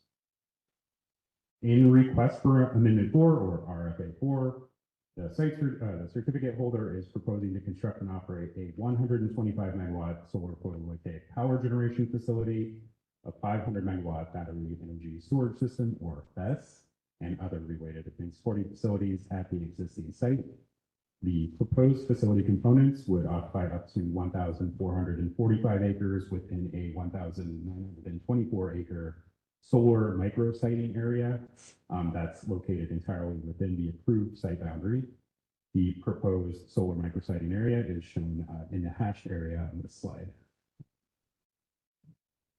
The certificate holder would own and operate the proposed solar components as part of the existing facility with the support of a third-party developer, Big LPN LLC, which is a subsidiary of Bright Night LLC.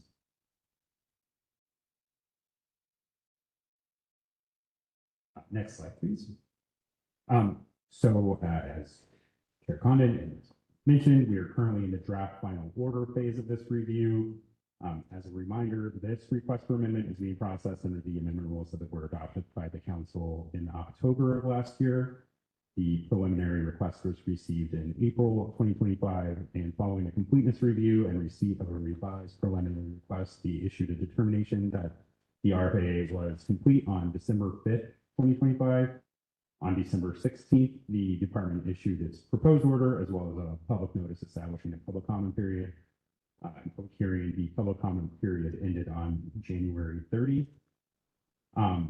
For my presentation today, I'm going to focus on significant changes the department made to recommended findings of fact and conditions of approval from the proposed order based on the evaluation of public comments received, as well as the responses to those public comments, replies, and replies received during the new extended amendment public comment review process. Following my portion of the presentation, the council may adopt, modify, or reject the draft final order as its final order. And if the council grants issuance of an amended site certificate, the council will issue an amended site certificate effective upon execution by the council chair and do so. Next slide, please. To just hone in on the public comment review process a little bit. So as I mentioned, after the January 30th deadline for public comments on the proposed order, at that time, we had received 24 written comments from 11 unique public commenters, as well as 10 oral comments during the public hearing. In that batch of comments, we identified 71 kind of unique issues that are addressed in the evaluation that's included in your packet. Just to point out, there's a lot of issues there, but they really vary in complexity and scope, and a lot of them do overlap.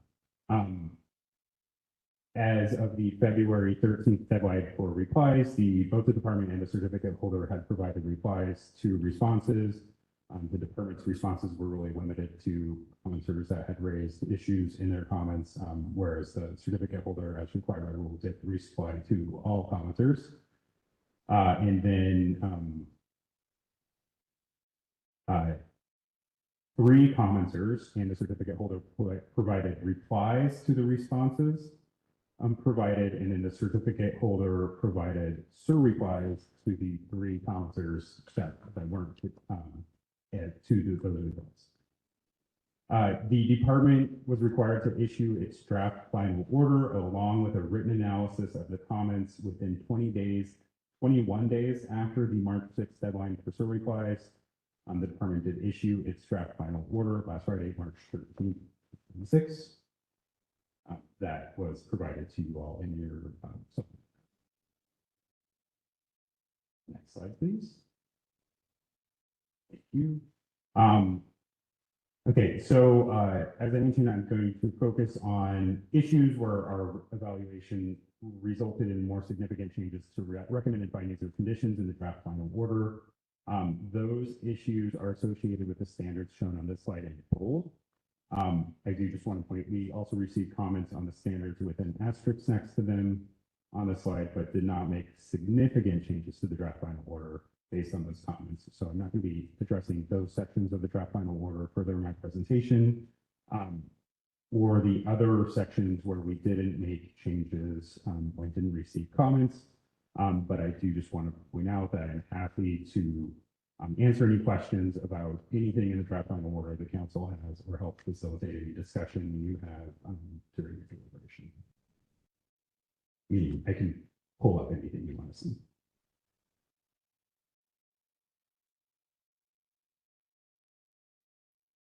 Okay. To go over the first issue where we made a big change in the draft final order. This issue is related to the project description and was raised by the certificate holder. So the proposed order required all newly constructed access roads to be 20 feet wide and surfaced and engineered to allow fire truck access year round.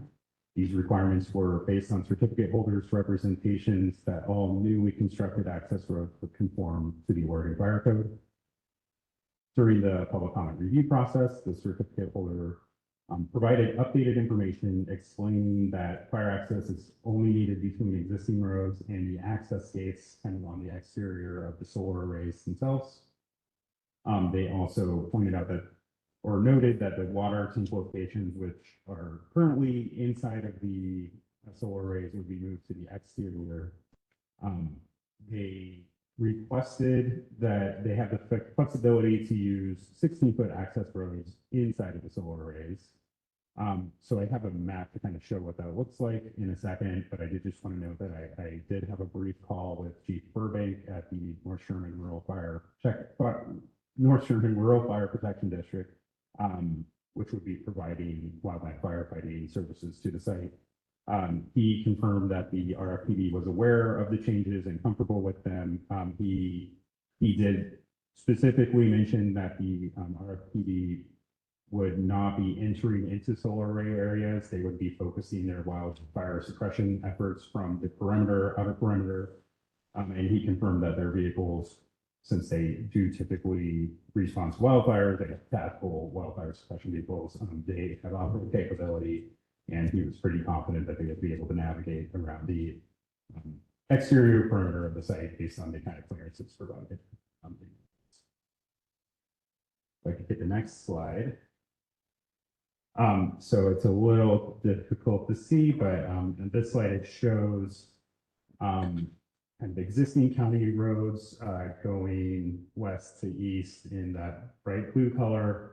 And then the existing facility access roads accessing the turbine streams in dark blue, where the new access roads would be the the green color showing the connector from the existing access roads to the facility gates are green. Those would be 20-foot roads surfaced for fire access. The interior black lines would be 16-foot roads, just kind of giving access to maintenance vehicles within the site.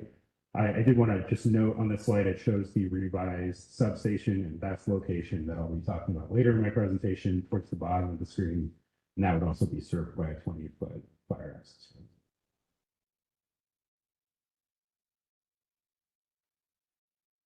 road.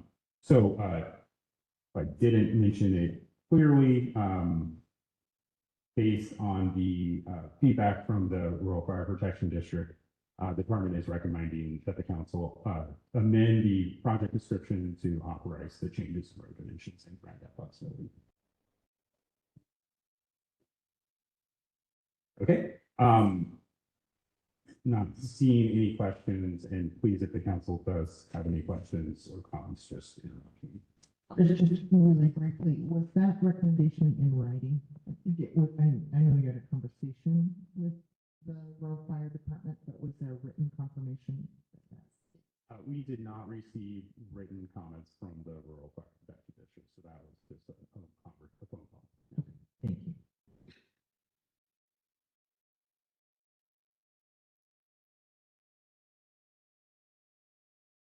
Okay, moving on to our structural standard issue 1. This again was raised by the certificate holder. And the certificate holder requested some additional flexibility to conduct ground disturbing activities on areas with slopes exceeding 20%, in cases where there was a review by their geotechnical engineer.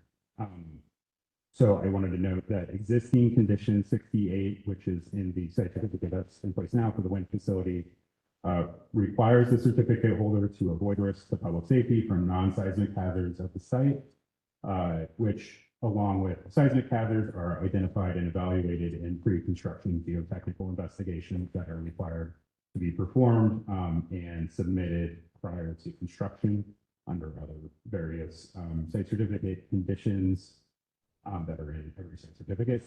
The proposed order contained additional restrictions on siting facility components on steep slopes, so slopes exceeding 20%. Based on restrictions established in the county ordinance establishing a natural hazards combining zone, which overlaps with a portion of the site. And if I can get the next slide, you can see in the maps here, the map on the right shows where the natural hazards combining zone is in the black hash marks.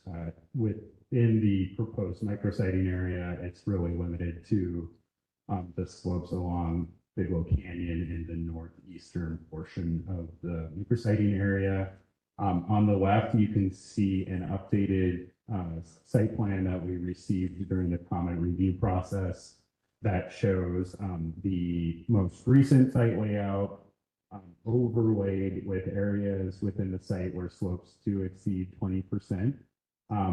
You can see that, and this was included in the comment packet as well. You can't see it here, but you can see that most of the areas with steep slopes were avoided in the site plan, but there are still some areas of steep slopes that would be located within the natural hazard overlay zone that would be within the facility fence lines, and we need some sort of ground disturbance probably to build there. The department still recommends that these areas should be avoided. So areas with steep slopes that are in the natural hazard combining zone, we do not believe are suitable for construction.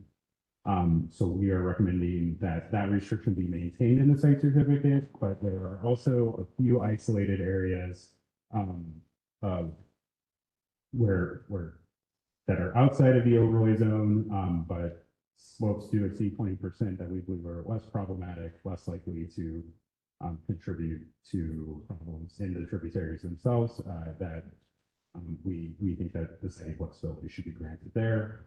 And if I can get to the next slide, we've proposed some modifications to the condition that would basically say the restriction on construction where slopes exceed 20% would only be within the natural hazard components. Chair Condon, just a quick question. Because we're anticipating that it not be a problem on these other slopes, if work is done and there is a problem, is there an opportunity to go back and say, hey, we need to revise this somewhere in the operating operating area and without council, or how would that be treated? Chair Condon, thank you for your question. I think, I don't know if this responds to you directly. I did want to just point out they are still required to avoid non-seismic geologic hazards. So if their engineers, their civil engineering team, or the geotechs found that there would be an issue constructing in those places before they start construction, because I think this site plan is still only based on a 60% engineering design, if I'm correct. So they're still finalizing things. So if their engineering team found it was a problem, they would still be needed to avoid it if it was creating a hazard. And then obviously, I think we don't enforce building codes or structural standards really, but if they were to encounter something more significant, it should be reported to us, I believe, and they would be expected to remediate it through site preparation work. Thank you. Vice Chair Byer. This is just a follow-up question to that.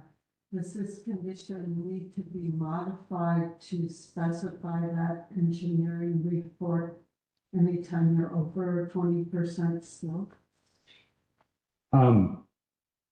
Thank you, Vice Chair Byer. Part of the reason why we didn't think the certificate holders original proposed modification was appropriate is because there are other conditions that already require them to give us that pre-construction final geotechnical engineering report that would disclose any sort of hazards that those geotechnical engineers found at the site.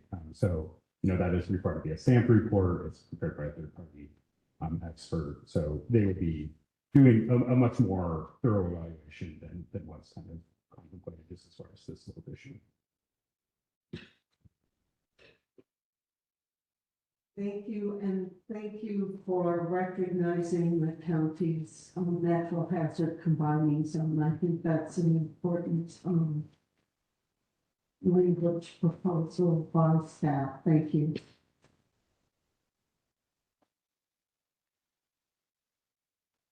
Seeing no other questions from the council, we can start this issue. This was probably one of the issues where there was a lot of engagement from a lot of different parties. And it's related to both soil protection and wildfire protection, which I think are two really important issues. You heard a lot of testimony at the hearing and in the comments about both of those. So just to highlight that, so this kind of relates to several different issues which are shown on the slide, but they all really relate to the allowed height of vegetation during fire season specifically. There was a recommendation included in the proposed order to limit vegetation height to 1 to 3 inches during the dry season, which I believe is June to October. That recommendation wasn't clearly incorporated into the draft construction wildfire mitigation plan or the comprehensive revegetation and soil management plan, which are included as attachments to the site certificate, or the defining kind of operating procedures during construction and operation. So we got one comment from Colton McCullough, who recommended that the council more clearly establish that 1 to 3 inch standard in the site certificate and the associated plans and make it a really permanent and binding requirement. We got a comment from the Sherman County Weed Department, which recommended that the 1 to 3 inch standard could have some unintended contributions to excess erosion at the site, particularly because the native bunch grasses that are planned to be used for revegetation can't tolerate, they won't develop as robust of a root structure if they're mowed that short. And they instead suggested a 4 to 8 inch height standard. And then the certificate holder initially recommended that the council adopt its proposed 10 to 12 inch standard for both fire season and this year. As I said, there was a lot of back and forth during the comment review process and the responses and replies. But ultimately, there was a general consensus among the commenters that it was important to balance fire mitigation and erosion control. And while I'll note that Mr. McCullough did still want a more limited 4 to 6 inch standard rather than 4 to 8 inches. He agreed that a slightly taller vegetation height was reasonable. So noting the general consensus on the issue and then kind of deferring to the expertise of the weed department, we are recommending the council adopt that weed department recommendation and amend the wildfire mitigation plan and the revegetation and soil management plan accordingly. So I can get the next slide. This slide includes the language included in the revegetation and soil management plan, which really is where we put most of the vegetation requirements. We've also included corresponding changes in the draft construction and wildfire mitigation plan. We would expect similarly included in the operation wildfire mitigation plan when we get that. So specifically, the amended plans would require that during the dry season, June to October, vegetation height would be limited to 48 inches and then mowed to a height of 4 inches prior to June of each year. I'll note that when we sent out this slide deck originally, I think there was an error in the third bullet point about maintaining vertical clearances, but that wasn't intended to change.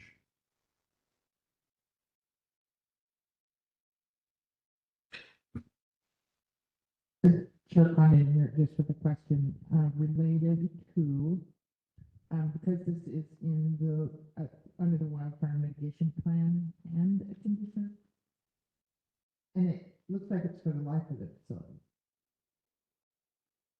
Is that appropriate? Just speaking to Mr. McCullough, the comment with respect to maintaining for the life of the facility.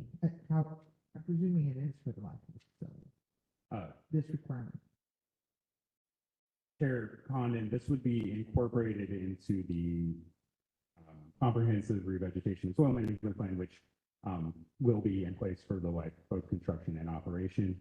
I do want to point out Mr. McCullough had wanted it included as a site certificate condition in part to make sure that any amendment couldn't change that. I think we thought it was more appropriate to keep it in the plans. We understand it's important. We don't have any intent to change it.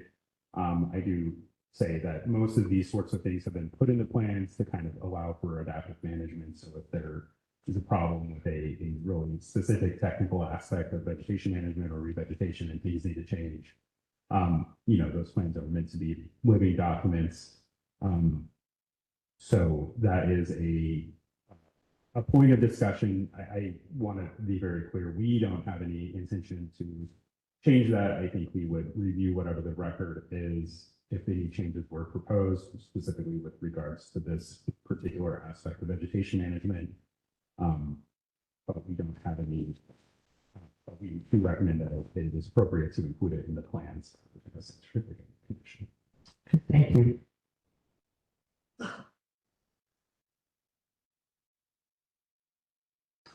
Moving on. Our next issues, and this is kind of a hybrid of issues that are presented separately in the evaluation document, but are really closely related. They were both raised by the Oregon Wheat Growers League and both relate to the community investment plan that was provided to support the certificate holders request for an exception to statewide planning goal 3. I could discuss that more if anybody does have questions on it, but specifically, the league gave comments that there was a need for more engagement with both the league, representing wheat growers generally, and then other local wheat producers in the selection process that would be used to disperse funds provided to a mitigation fund to benefit local agricultural committee, the local agricultural community, and create a net economic benefit that's provided as one of the reasons for the exception.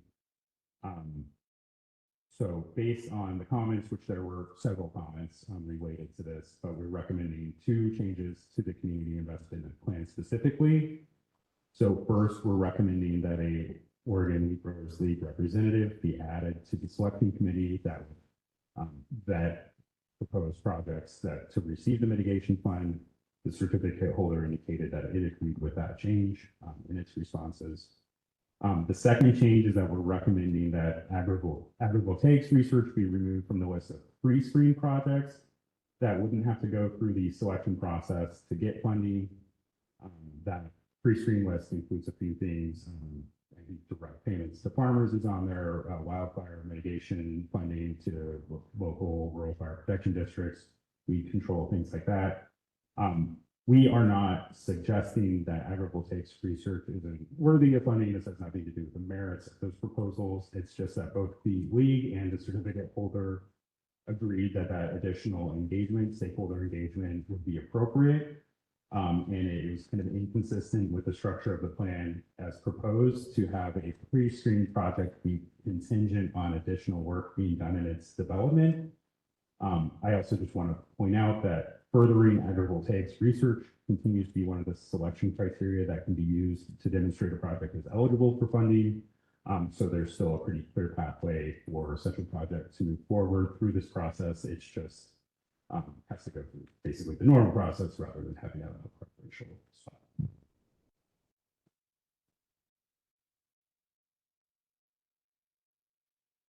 Hearing no questions on that. Nancy.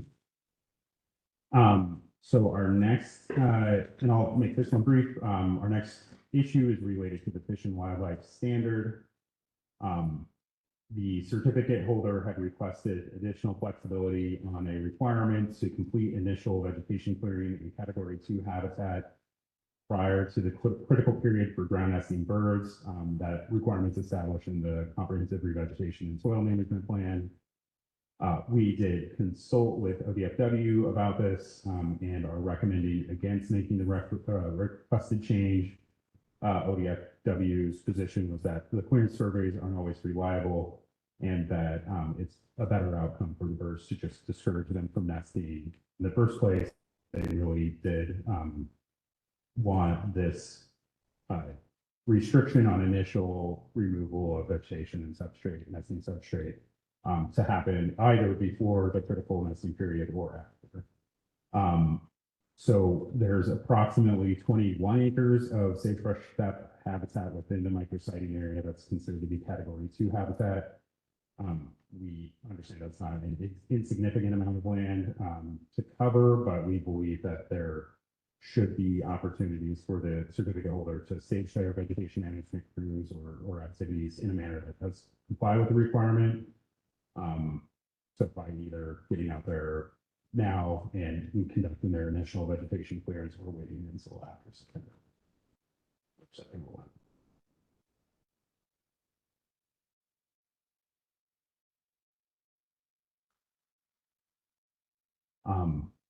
The next issue we have was raised by the Confederated Tribes of the Warm Springs Reservation of Oregon's Tribal Historic Preservation Officer, or FIPO. The proposed order recommended that a qualified archaeologist or tribal monitor be required to be on site if there's ground disturbance within 20 meters of a known cultural resource or a historic cultural or archaeological site or object that is identified as eligible or likely eligible for listing on the National Register of Historic Places. The Springs race monitoring and mitigation requirements were more limited in scope than what's included in the existing site certificate. That was applicable during the construction of the wind facility, and the recommendations made by GeoVisions in their cultural resources survey report. GeoVisions was contracted by the certificate holder to prepare that report, and they recommended that a qualified archaeologist or tribal monitor be present during any ground disturbing activities at the site based on the potential for unidentified sites or objects to be there based on historic use patterns of the area. So we have gone, there was also back and forth in the responses and replies that you can read, but we are recommending the council adopt the GeoVisions recommendations, but have included some allowance in the condition language for a variance to be included in the cultural resource monitoring and mitigation plan. If just having a monitor or sapwater killies there on site every day becomes untenable. If I can get the next slide. Yeah, so you can see the proposed condition language here. So as it shows, it would require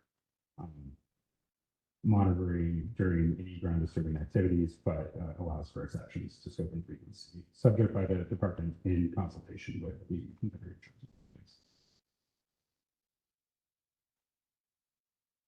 Any questions?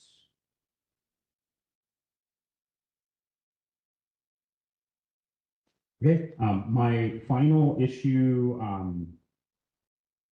I want to raise is related to the transmission line and the proposed substation and best location.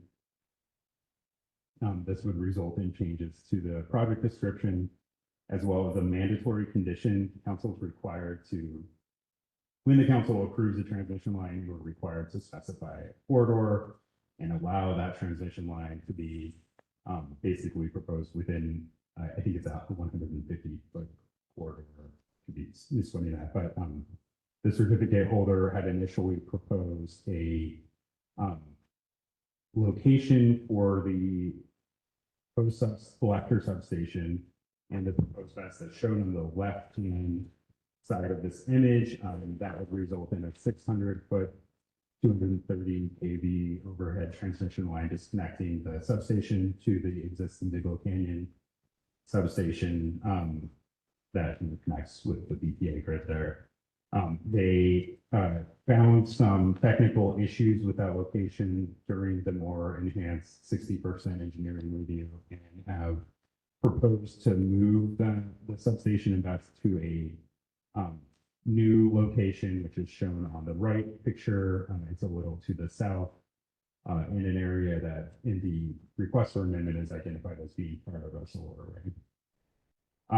The certificate holders represented that this new location was identified to avoid low elevation areas where I believe there was some cooling at the existing substation and best yard site, better aligned with existing infrastructure and improve constructability and operability of the facility as well as resilience. And I think this would result in the construction and operation of a 1,900 foot overhead 250 kV transmission line.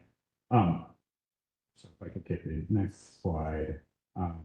So we do recommend that because that area was previously evaluated and there were surveys within that portion of the micrositing, that the council do allow for the change in the location.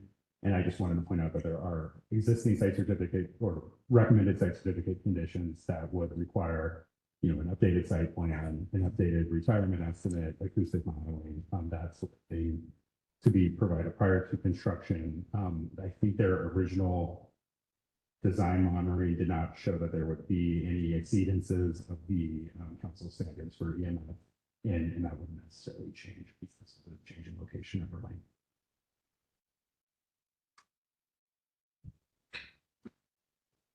And does that end your?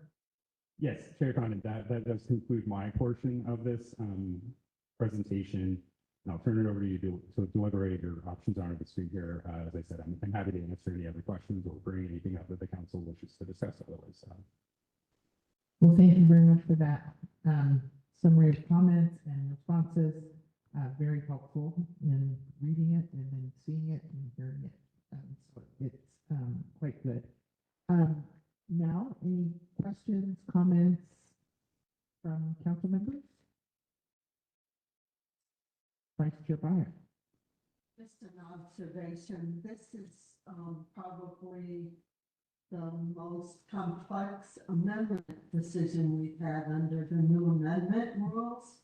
So just for the public and for the council, I think this is a good example of how the back and forth between the commenters, the department, and the applicant works, so that the public can see that their comments are really taken into account and responded to by both the department and the applicant.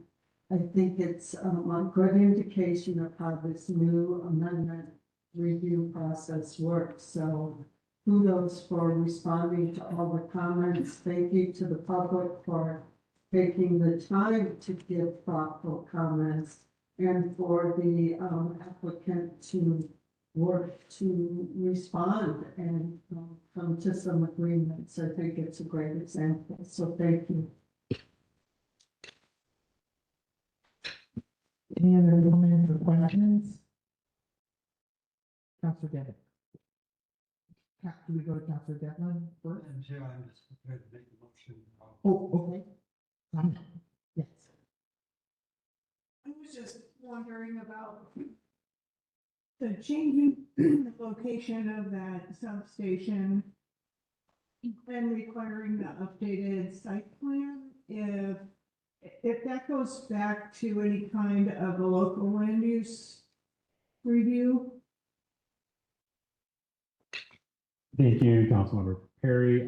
So the, the council basically is making like the substantive land use decision in this case, but the certificate holder will still need to obtain a CUP from the county, from Sherman County. And as part of that, they're required to submit the complete application with the proper fee. So they will be required to submit a site plan to the county. I can pull up if you want to see it, but the condition requires them to give a complete site plan and to make sure that site plan demonstrates compliance with all the applicable substantive criteria identified from the local comprehensive plan and zoning ordinance in the plan. So the county will have the opportunity to review that. I don't have the statutory language at the top of mind, but to paraphrase it, it basically says, once that sort of application is submitted to a local government, the only matter to be decided is compliance with site certificate conditions, with the terms and conditions of the site certificate. So the county could say, hey, like the site certificate says this, the ordinance says this, and the site plan clearly doesn't comply. They could tell us that, and we will be in touch with the new planning director and Sherman County to make sure everything looks good, but that is kind of how the process works. It's good to know. Thank you very much. Thank you. Any more questions or comments? Okay, I think we're ready for Counselor Devlin. Thank you, Madam Chair.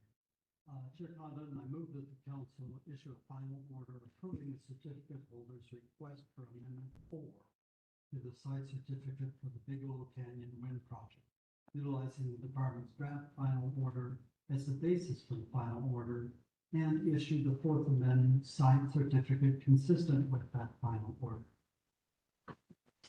Thank you, Counselor Devlin. Do we have a second? I'll second. Counselor House seconds that motion.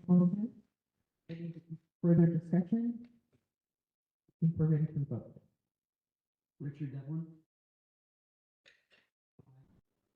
Ken Howe. Yes. Ann Byer. Yes. Patty Perry. Yes. Cindy Condon. Yes. Motion carries, Chair Condon. And thank you, Mr. Clark, for my presentation. Now, our next item on the agenda is the break for lunch. And we are running about 30 minutes ahead of schedule, Well, so we can continue to push through if you'd like. yeah. Okay. Does anybody need a quick break? Okay. Oh, yes, Dr. Devlin. Madam Chair, without go to my car, and medication. Oh, okay, right now? Yeah, we can just proceed with that.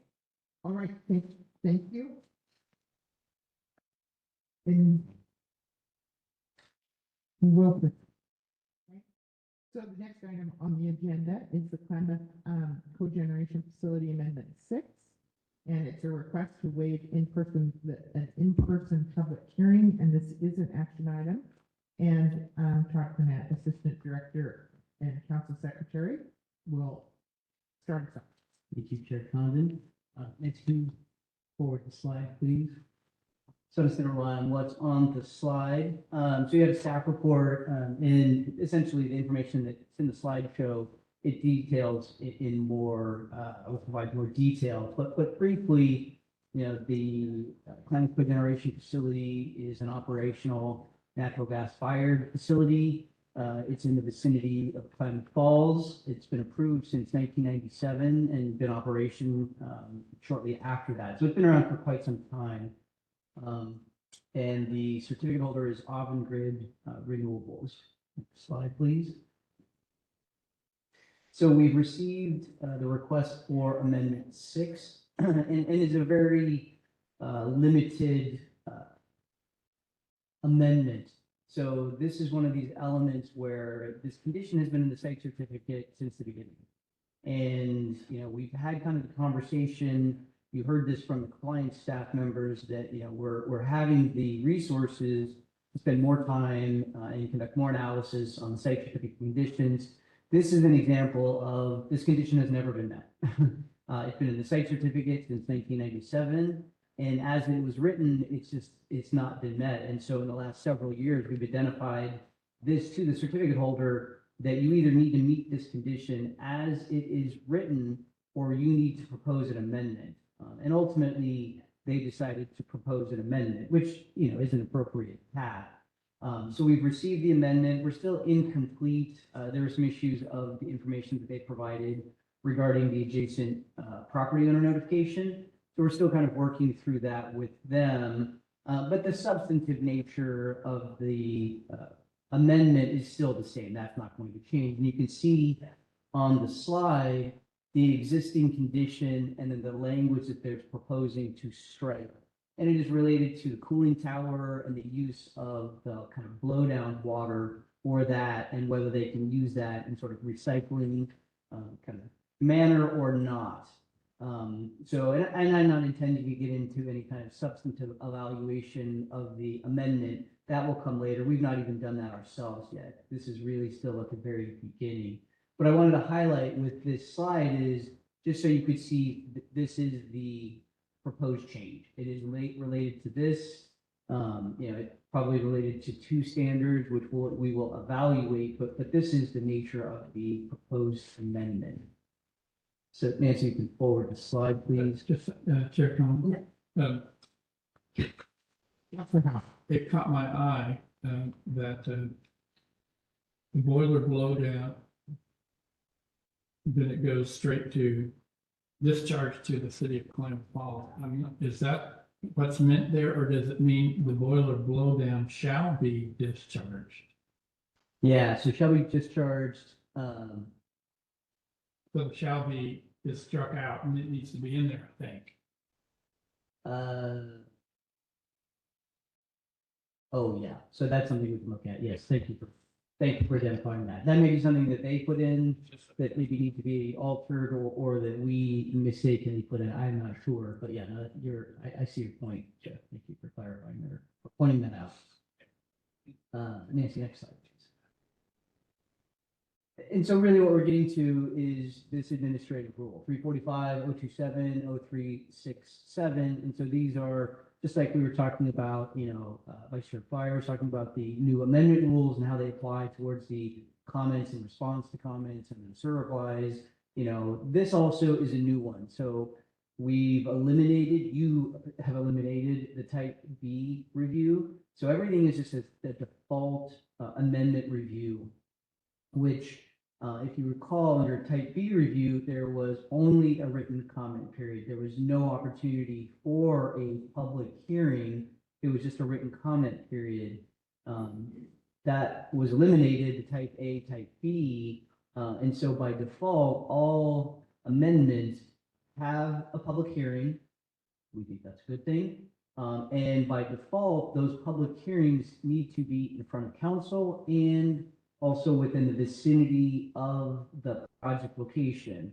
Similar to why we're here today, it gives the local members of the public an opportunity to come to the meeting in person, testify directly to council. We think that's a good idea, and that should be maintained, and that's why that's the default. However, council did include some sort of out language related to if there is sort of a justifiable reason not to hold the in vicinity hearing. The public hearing will still be in front of council. It will still be in person. But the language in this rule allows for council, the council chair or the council, some kind of good cause justification to say that we don't need to have this public hearing in the vicinity. So that's really the whole point of today's agenda item is, and the thresholds related to that are the amendment has a limited scope. I provided that on the prior screen, the very limited scope of the amendment. There is a forecasted lack of interest in the amendment. So in this instance, the project has been there for, 30 years, so it's been around for a long time. There's no physical changes that would occur as a result of the amendment if it was approved by council. So we do forecast that there is going to be a limited interest in this amendment. And then the last one, if there's a public health and safety risk. So that's more like, do we have another global pandemic, or, does the timing hit during winter and, it would put everybody in physical jeopardy to drive to the location to hold that hearing. So go to the next slide, please. Yeah, so I kind of jumped already to this. So yeah, again, we had indicated because this is a single condition, and it's not eliminating the entirety of the condition, it's just eliminating a portion of it, which they've never adhered to. That really is a fairly limited scope of this. And again, because the project has been around for such a long time, we don't believe that there would be much interest. Now that's a forecast. There's no guarantee of that. We could be wrong, but I think it's a pretty good forecast. So with that, next slide, please, Nancy. So yes, our recommendation is to waive the in vicinity public hearing. Again, it would still be at a council meeting, it would still be in front of council. But our recommendation is to waive that. The cost associated with travel to a meeting is not insignificant, and we charge the developers their portion of that agenda item. And if we believe it's justifiable, I have no concerns about doing that. Again, there's a lot of benefits to going to the locations of projects. But if there's really no commensurate value for it, we believe there's also sort of a good reason to kind of not do that. So that's our recommendation for this particular amendment.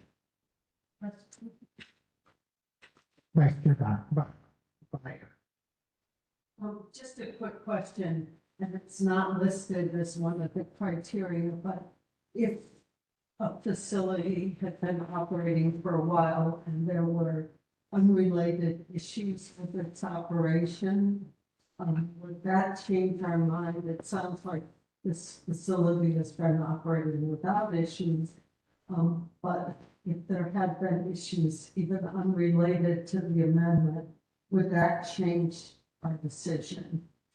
Thank you, Vice Chair Dwyer. I think it might. I mean, I think it would depend upon the frequency, the significance, how much, sort of members of the public were involved and concerned about that, because that may generate more interest, more concern about the application, or the review of the amendment and how the project, is operated in the future. So, there are projects where we have those kinds of issues. Those would, I think, also go into our calculation of, is there public interest in this? Maybe not related to the amendment, but maybe related to the project, which then overlaps into, interest in the amendment. So, I don't have a clear answer for you, but I do believe that would be an important thing to analyze as well. Thank you.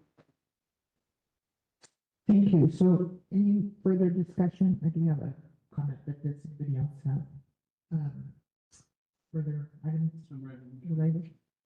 Before you do that, I just, I'm fully in support of this, but for the reasons 1 and 3, one thing I've learned on this council is forecasting public sentiment is difficult, and it's the fact that this has been operational for 29 years without any public health or safety risk, or apparent public health or safety risk. is for me to request the other two. So, yeah, I just don't, it's a forecast of public interest, which, yeah, I'm not sure, public wants these days. So, yeah, but I'm going for it. Dr. Howe. Chair Condon, pursuant to OAR 345-027-0367, I move that council waive the in the vicinity public hearing for the Plymouth Cogeneration Facility Amendment 6 for the reasons presented and recommended by staff. We have a second. This is Counselor Fire. I second the motion. Discussion. Can we remove that second reason presented by just a forecast of public interest? Chair Condon, so the motion does not include the specifics. Well, it does say for the reasons presented. I Yeah. think you can sort of a friendly amendment to the motion to do that. And then what we'll do then is, right now, the motion is sort of generic and refers back. But if you make that proposed change, we'll make sure that the motion actually reflects those specific things. Okay, and to make a friendly motion, do I? Yeah, I acquiesce to your friendly motion. Did that get us there? So yes, so you're, just for clarity, because I can write the notes, removing the forecast of lack of public interest. Yes, including the 29 years of operating without incident or public health and safety. Give me a second to make sure I get this.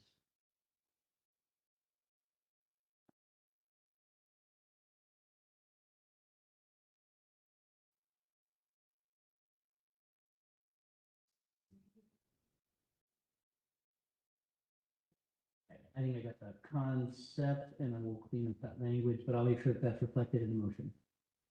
And I think we have need a second for the friendly motion. Second the amendment to the motion. Thank you. And now we're ready for the vote. Cindy Condon, Yes. Kent Howe, Yes. Patty Perry, Yes. Ann Byer, Yes. Richard Devlin. Yes. Motion carries, Chair Condon. Thank you. And now? Is that right? We have one more agenda item. Choose the vote. And it's really it's a little bit involved in the number of appointments and the number of votes, but it's a fairly minor agenda item in terms of content. So your choice, if you want to take a break now, it's lunch. Lunch is here, so we could take a break and come back, or we could finalize this and then be done. You're absolutely your choice. Yeah, okay, great, we're gonna plow through. So next on our agenda is appointment of hearing officers for future contested case hearings for the proposed Umatilla Morrow County Connect project, the Hepner Wind Energy Project, Klamath Falls Energy Center, Sunrise Solar and Storage Project, Buckley Solar Facility, Cascade Renewable Transmission System, Muddy Creek Energy Park, the Chute Solar and Battery Energy Storage System Facility. These are action items, and Todd Burnett, Assistant Director for Deciding and Council Secretary. Yes, right? Chair Condon, again for the record, Todd Cornett. So yeah, as you read that, I won't sort of reread. Well, maybe I'll give a little more detail, just for the record. So the 8 projects, I'll kind of go through, Umatilla County Morrow Connect project. It's a 14-mile, 230 kV line in Morrow and Umatilla counties. The Hepner Wind Energy Project, it's a 190 megawatt wind facility in Morrow County. Klamath Falls Energy Center, a 400 megawatt solar PV facility in Klamath County. Sunrise Solar and Storage Project, an 800 megawatt solar PV facility in Morrow County. The Buckley Solar Facility, a 1,200 megawatt solar PV facility in Sherman County. The Cascade Renewable Transmission System, a 100-mile high voltage DC line in largely in the Columbia River from the Dalles to Portland. Muddy Creek Energy Park, it's a 199 megawatt solar PV facility in Lynn County, and the Deschutes Solar and Battery Storage Facility, 1,000 megawatt solar PV project in Wasco County. So we're trying to bulk all of these up like we did at the last council meeting. We could do these individually, we could wait for some of them, but we know that they're coming, you know, these ones that people have indicated that their intent to kind of move forward, so kind of makes it easier just to bulk it all up in one time. So next slide, please.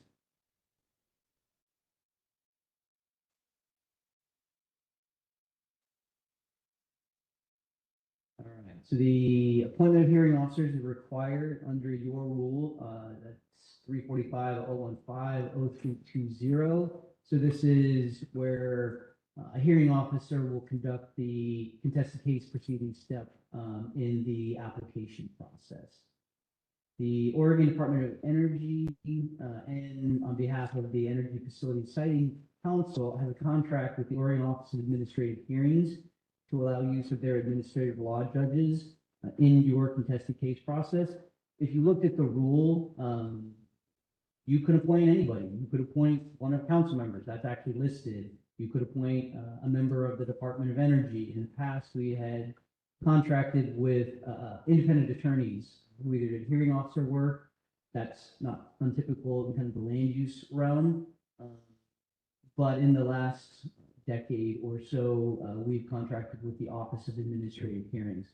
I think doing this early on also gets it on their sort of program and these individual hearing officers or administrative law judges that allows them to kind of anticipate this workload. So the Office of Administrative Hearings has over 65 professional administrative law judges, and you know, we think that they have the experience and background to be able to ensure an impartial and experienced adjudication of these facilities. Okay, next slide, please. All right, I'll quickly go over the qualifications for each of the administrative law judges that we're recommending be appointed as hearing officers. So Joe Allen, he would be assigned to the Umatilla Morrow County Connect project in the Buckley Solar. He's a former litigation attorney and partner, has an extensive employment and business litigation, presides over due process hearings for the Oregon Department of Education. Yes, so we can, actually, I'm going to go through the way this is set up. I'm gonna go through all of them and then we'll hit the votes individually by project. That would be good. So it's a little bit differently than the way this is structured here. So excuse me for having to readjust. Okay, next slide, please. So Kate Triano, so she would be assigned to the Hefner Wind Energy Project. She has experience with multiple state agencies, strong record in contested cases. Next slide, please. So Bradley Schmidt would be assigned to the Klamath Falls Energy Center. He's been with the OAH since 2018, handles highly complex licensing, regulatory, and resource management cases. Samantha Fair, she would be assigned to the Sunrise Solar and Storage Project, 30+ years of experience, handled professional licensing, civil penalties, water permit actions, and national pollution discharge elimination system matters. Next. Jennifer Rackstraw, she would be assigned to the Cascade Renewable Transmission System. That would be fun. Been a judge since 2003. Done extensive work with the Department of Human Services, Oregon Health Authority, the Oregon Liquor Control, I forget. Control Commission, thank you. The Department of Environmental Quality and the Public Employee Retirement System. So she has administrative law leadership. Next, please. Chair Condon. Todd, just a quick question on this one. There's two stakes in the feds. involved. Being the hearings officer for us, is she also going to be hearing stuff from the other state or feds or anything like that, or just Oregon involved? Yeah, thank you for the question, Councilmember Howe. Just for the Oregon process. So, as we are required by statute, we will minimize duplication, with our sort of partnering agencies, this would be the Corps of Engineers and the state of Washington and the, Energy Facility Site Evaluation Council, who's also conducting their review. But our steps are our steps. And those don't overlap. Again, in terms of evidence and information, and where we can kind of consolidate and minimize duplication. Chris Clark is the assigned lead for the project, and he spent a lot of time already coordinating with those agencies.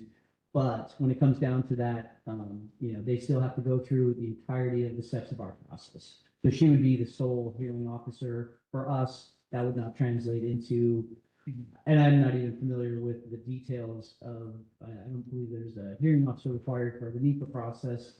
I am unfamiliar with the Washington FSEC process, if they have a similar kind of phase in it. This isn't related, but it's a question I have, if now is not appropriate, just to, so there's the two states and the Fed involved. You all have to agree to the same thing, or one doesn't, then what happens? Yeah, ultimately, this is like the Boardman Hemingway project, which is why it's important to have a lot of coordination, because you could get variation. I mean, that's the whole point of FSEC. If you have all of these, varying state permits and big projects, and even if you get, differing entities that have different regulatory permits, they all could agree, or they could all approve, but they may have different conditions. They may have different locations of where they approve it. So yes, at the end of the day, in order for that project to move forward, they all have to have a consistent approval by Washington, by Oregon, and by the federal government. Yeah, that's why coordination is critical. Okay, next one, please. All right, Dove Gutman, mispronounced the name, would be assigned to the Muddy Creek Energy Park, presides over a wide range of state agency hearings, including the Oregon Department of Energy, the Environmental Quality Commission, the Department of State Lands, and the Oregon Health Authority and Oregon Youth Authority. And then lastly, Elizabeth Jerry, lead roles in child support hearings and experience with DEQ, PERS, OHA, City of Portland, and others. So we believe that all of the proposed hearing officers have ample qualifications and experience to fairly and impartially run the contested case phase for the particular projects that we're recommending them to. So that leads us, unless you have any specific questions on any of the individuals, to the series of motions, which you wanted to take a break and get lunch and come back. Or we could just proceed with the vote. It'll take a little bit of time, but we can just proceed with the vote, but I do have just a question about the process of the ALJ. How do those, do you request, like, okay, I need 12 ALJs, and they send you a slate that you choose from? How do these people come to us? Yeah, thank you, Chair Condon. We work with our contact, who's the manager of the Oregon Office of Administrative Hearings. So what she does is then, we tell her, here's the projects, here's our best guess on timelines. Some of them, are still a little bit early. And so what she then does is look at, basically her list of, hearing officers, what their areas of expertise is, what their qualifications, and then she'll kind of do the, the matching of, okay, this person has experience here, and Sarah does a lot of that work coordinating with her in order to find that. But she's the one who puts them forward. And then again, I think it helps them to have, them know that you're on tap for this project. We may have a good idea of when that contested case phase is gonna be there. We may not, but it still at least is on their radar. And, you know, we communicate with them pretty frequently to make sure that they have the time once that contested case phase hits. Now, most of these, as you know, don't go into a full contested case. The vast majority of projects through FSEC, you know, there aren't participants in the contested case. There are not people who request party status and issues. The ones that do can be quite complex and complicated. So many of these likely, you know, if the projects move forward and they get to the contested case phase, there will be no parties and it'll simply be open and close it. Okay, thank you. Okay, Well, I so, think we're gonna go through yeah, each. so then you have like all the motion language, you know, and there are, you know, I think eight or nine votes, 5 projects. And do you want me to call for the vote individually, like for you then? If it would be easier for you, I can run it, rather than going back and forth, but you're the chair, I will defer to you. In this case, I'll defer to you. Thank you, Chair Conlon. Okay, so let's first start with vote 1. Again, you have the timeline, which has the motion language. So this would be the Umatilla Morrow County Connect project, and it would be Joe Allen. We'll take the first one and then maybe we can rotate so we don't have to keep reading. Chair Condon, I move that the council approve Administrative Law Judge Joe Allen from the Oregon Office of Administrative Hearings as the hearings officer for the contested case proceeding on the application for site certificate for the Umatilla Morrow County Connect project as recommended by staff. I'll second this. Okay, any discussion? Cindy Conlon, Yes. Patty Perry, Yes. Ann Byer, Yes. Richard Devlin, Yeah.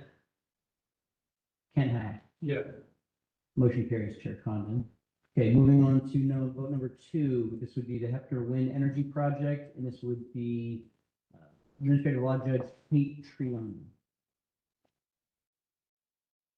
Chair Condon, I'd like to make a motion. Please do. I move that council appoint administrative law judge Kate Triana from the Oregon Office of Administrative Hearings as the hearings officer for the contested case proceeding on the application for site certificate for the Hefner Wind Energy Project as recommended by staff. I second, go ahead. Was that Councilmember Devlin? Yeah. Okay, any discussion? Richard Devlin, Aye. Ken Howe, Yes. Cindy Conlon, Yes. Ann Byer, Yes. Patty Perry. Yes. Motion carries, Chair Condon. Vote number 3, Klamath Falls Energy Center. This would be Administrative Law Judge Bradley Schmidt. Chair Conlon, I move the council appoint Administrative Law Judge Bradley Schmidt from the Oregon Office of Administrative Hearings as the hearings officer for the contested case proceeding on the application for site certificate for the Klamath Falls Energy Center as recommended by staff. Condon, second, Councilor Byer. Any discussion? Ken Howe, Yes. Ann Byer, Yes. Richard Devlin, Yes. Patty Perry, Yes. Cindy Conlon. Yes. Motion carries, Chair Condon. Vote number 4, Sunrise Solar and Storage Project. The hearing officer would be Samantha Fair.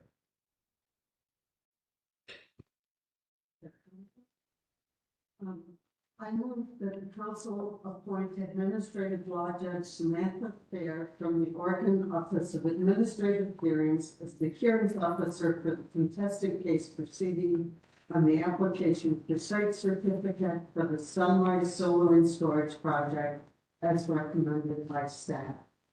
I'll second. Any discussion?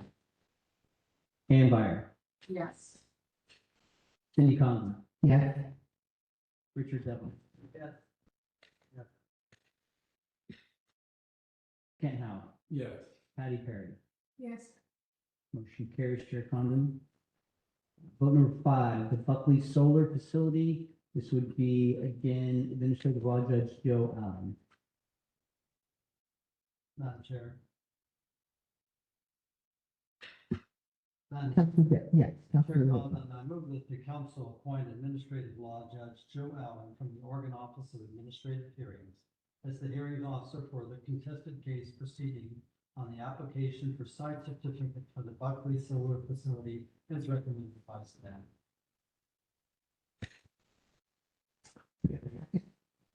I'll second.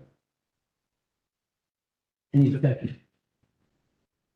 Cindy Conlon, Yes. Ann Byer, Yes. Kent Howe, Yes. Richard Devlin, Yes. Patty Perry. Yes. Motion carries, Chair Condon. Vote number 6, the Cascade Renewable Transmission System, and this would be Administrative Law Judge Jennifer Rackstraw. Rivera?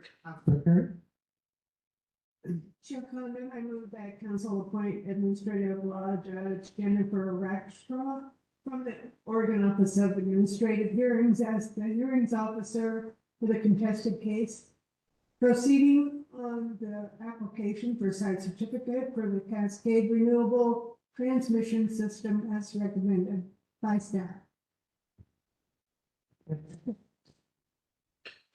I'll second. Any discussion? Ann Byer, Yes. Kent Howe, Yes. Richard Devlin, Aye. Patty Perry, Yes. Cindy Conlon. Yes. Motion carries, Chair Condon.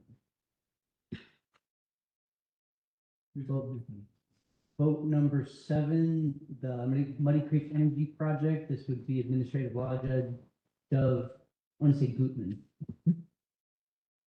Chair Condon, I move that the council appoint Administrative Law Judge Doug Gutman from the Oregon Office of Administrative Hearings as the hearing officer for the contested case proceeding on the application for site certificate for the Muddy Creek Energy Park as recommended by staff. Second. Councilor Byer? Any discussion? Patty Perry, Yes. Richard Devlin, Yes. Kent Howe, Yes. Cindy Condon, Yes. Ann Byer. Yes. Motion carries, Chair Condon. All right, the last one. Vote number 8, the Deschutes Solar and Battery Energy Storage System Facility. And this would be Administrative Law Judge Elizabeth Jerry.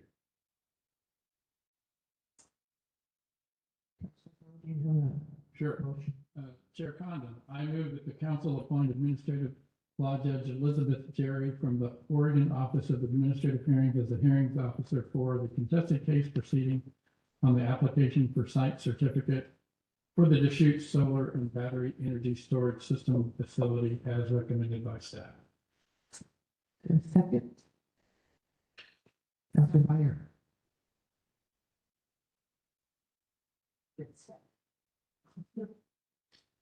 Discussion? Richard Devlin, Aye. Kent Howe, Yes. Ann Byer, Yes. Patty Perry, Yes. Cindy Condon. Yes. Motion carries, Chair Condon, and that concludes the agenda item. Thank you. Took a little bit, but sort of administrative things are important. Yes, thank you for such a concise presentation of the material. So, are there any other issues for the good of the order to bring up before we adjourn well before the expected time? So the time is now 12:05 p.m. and the March 19th, 20th,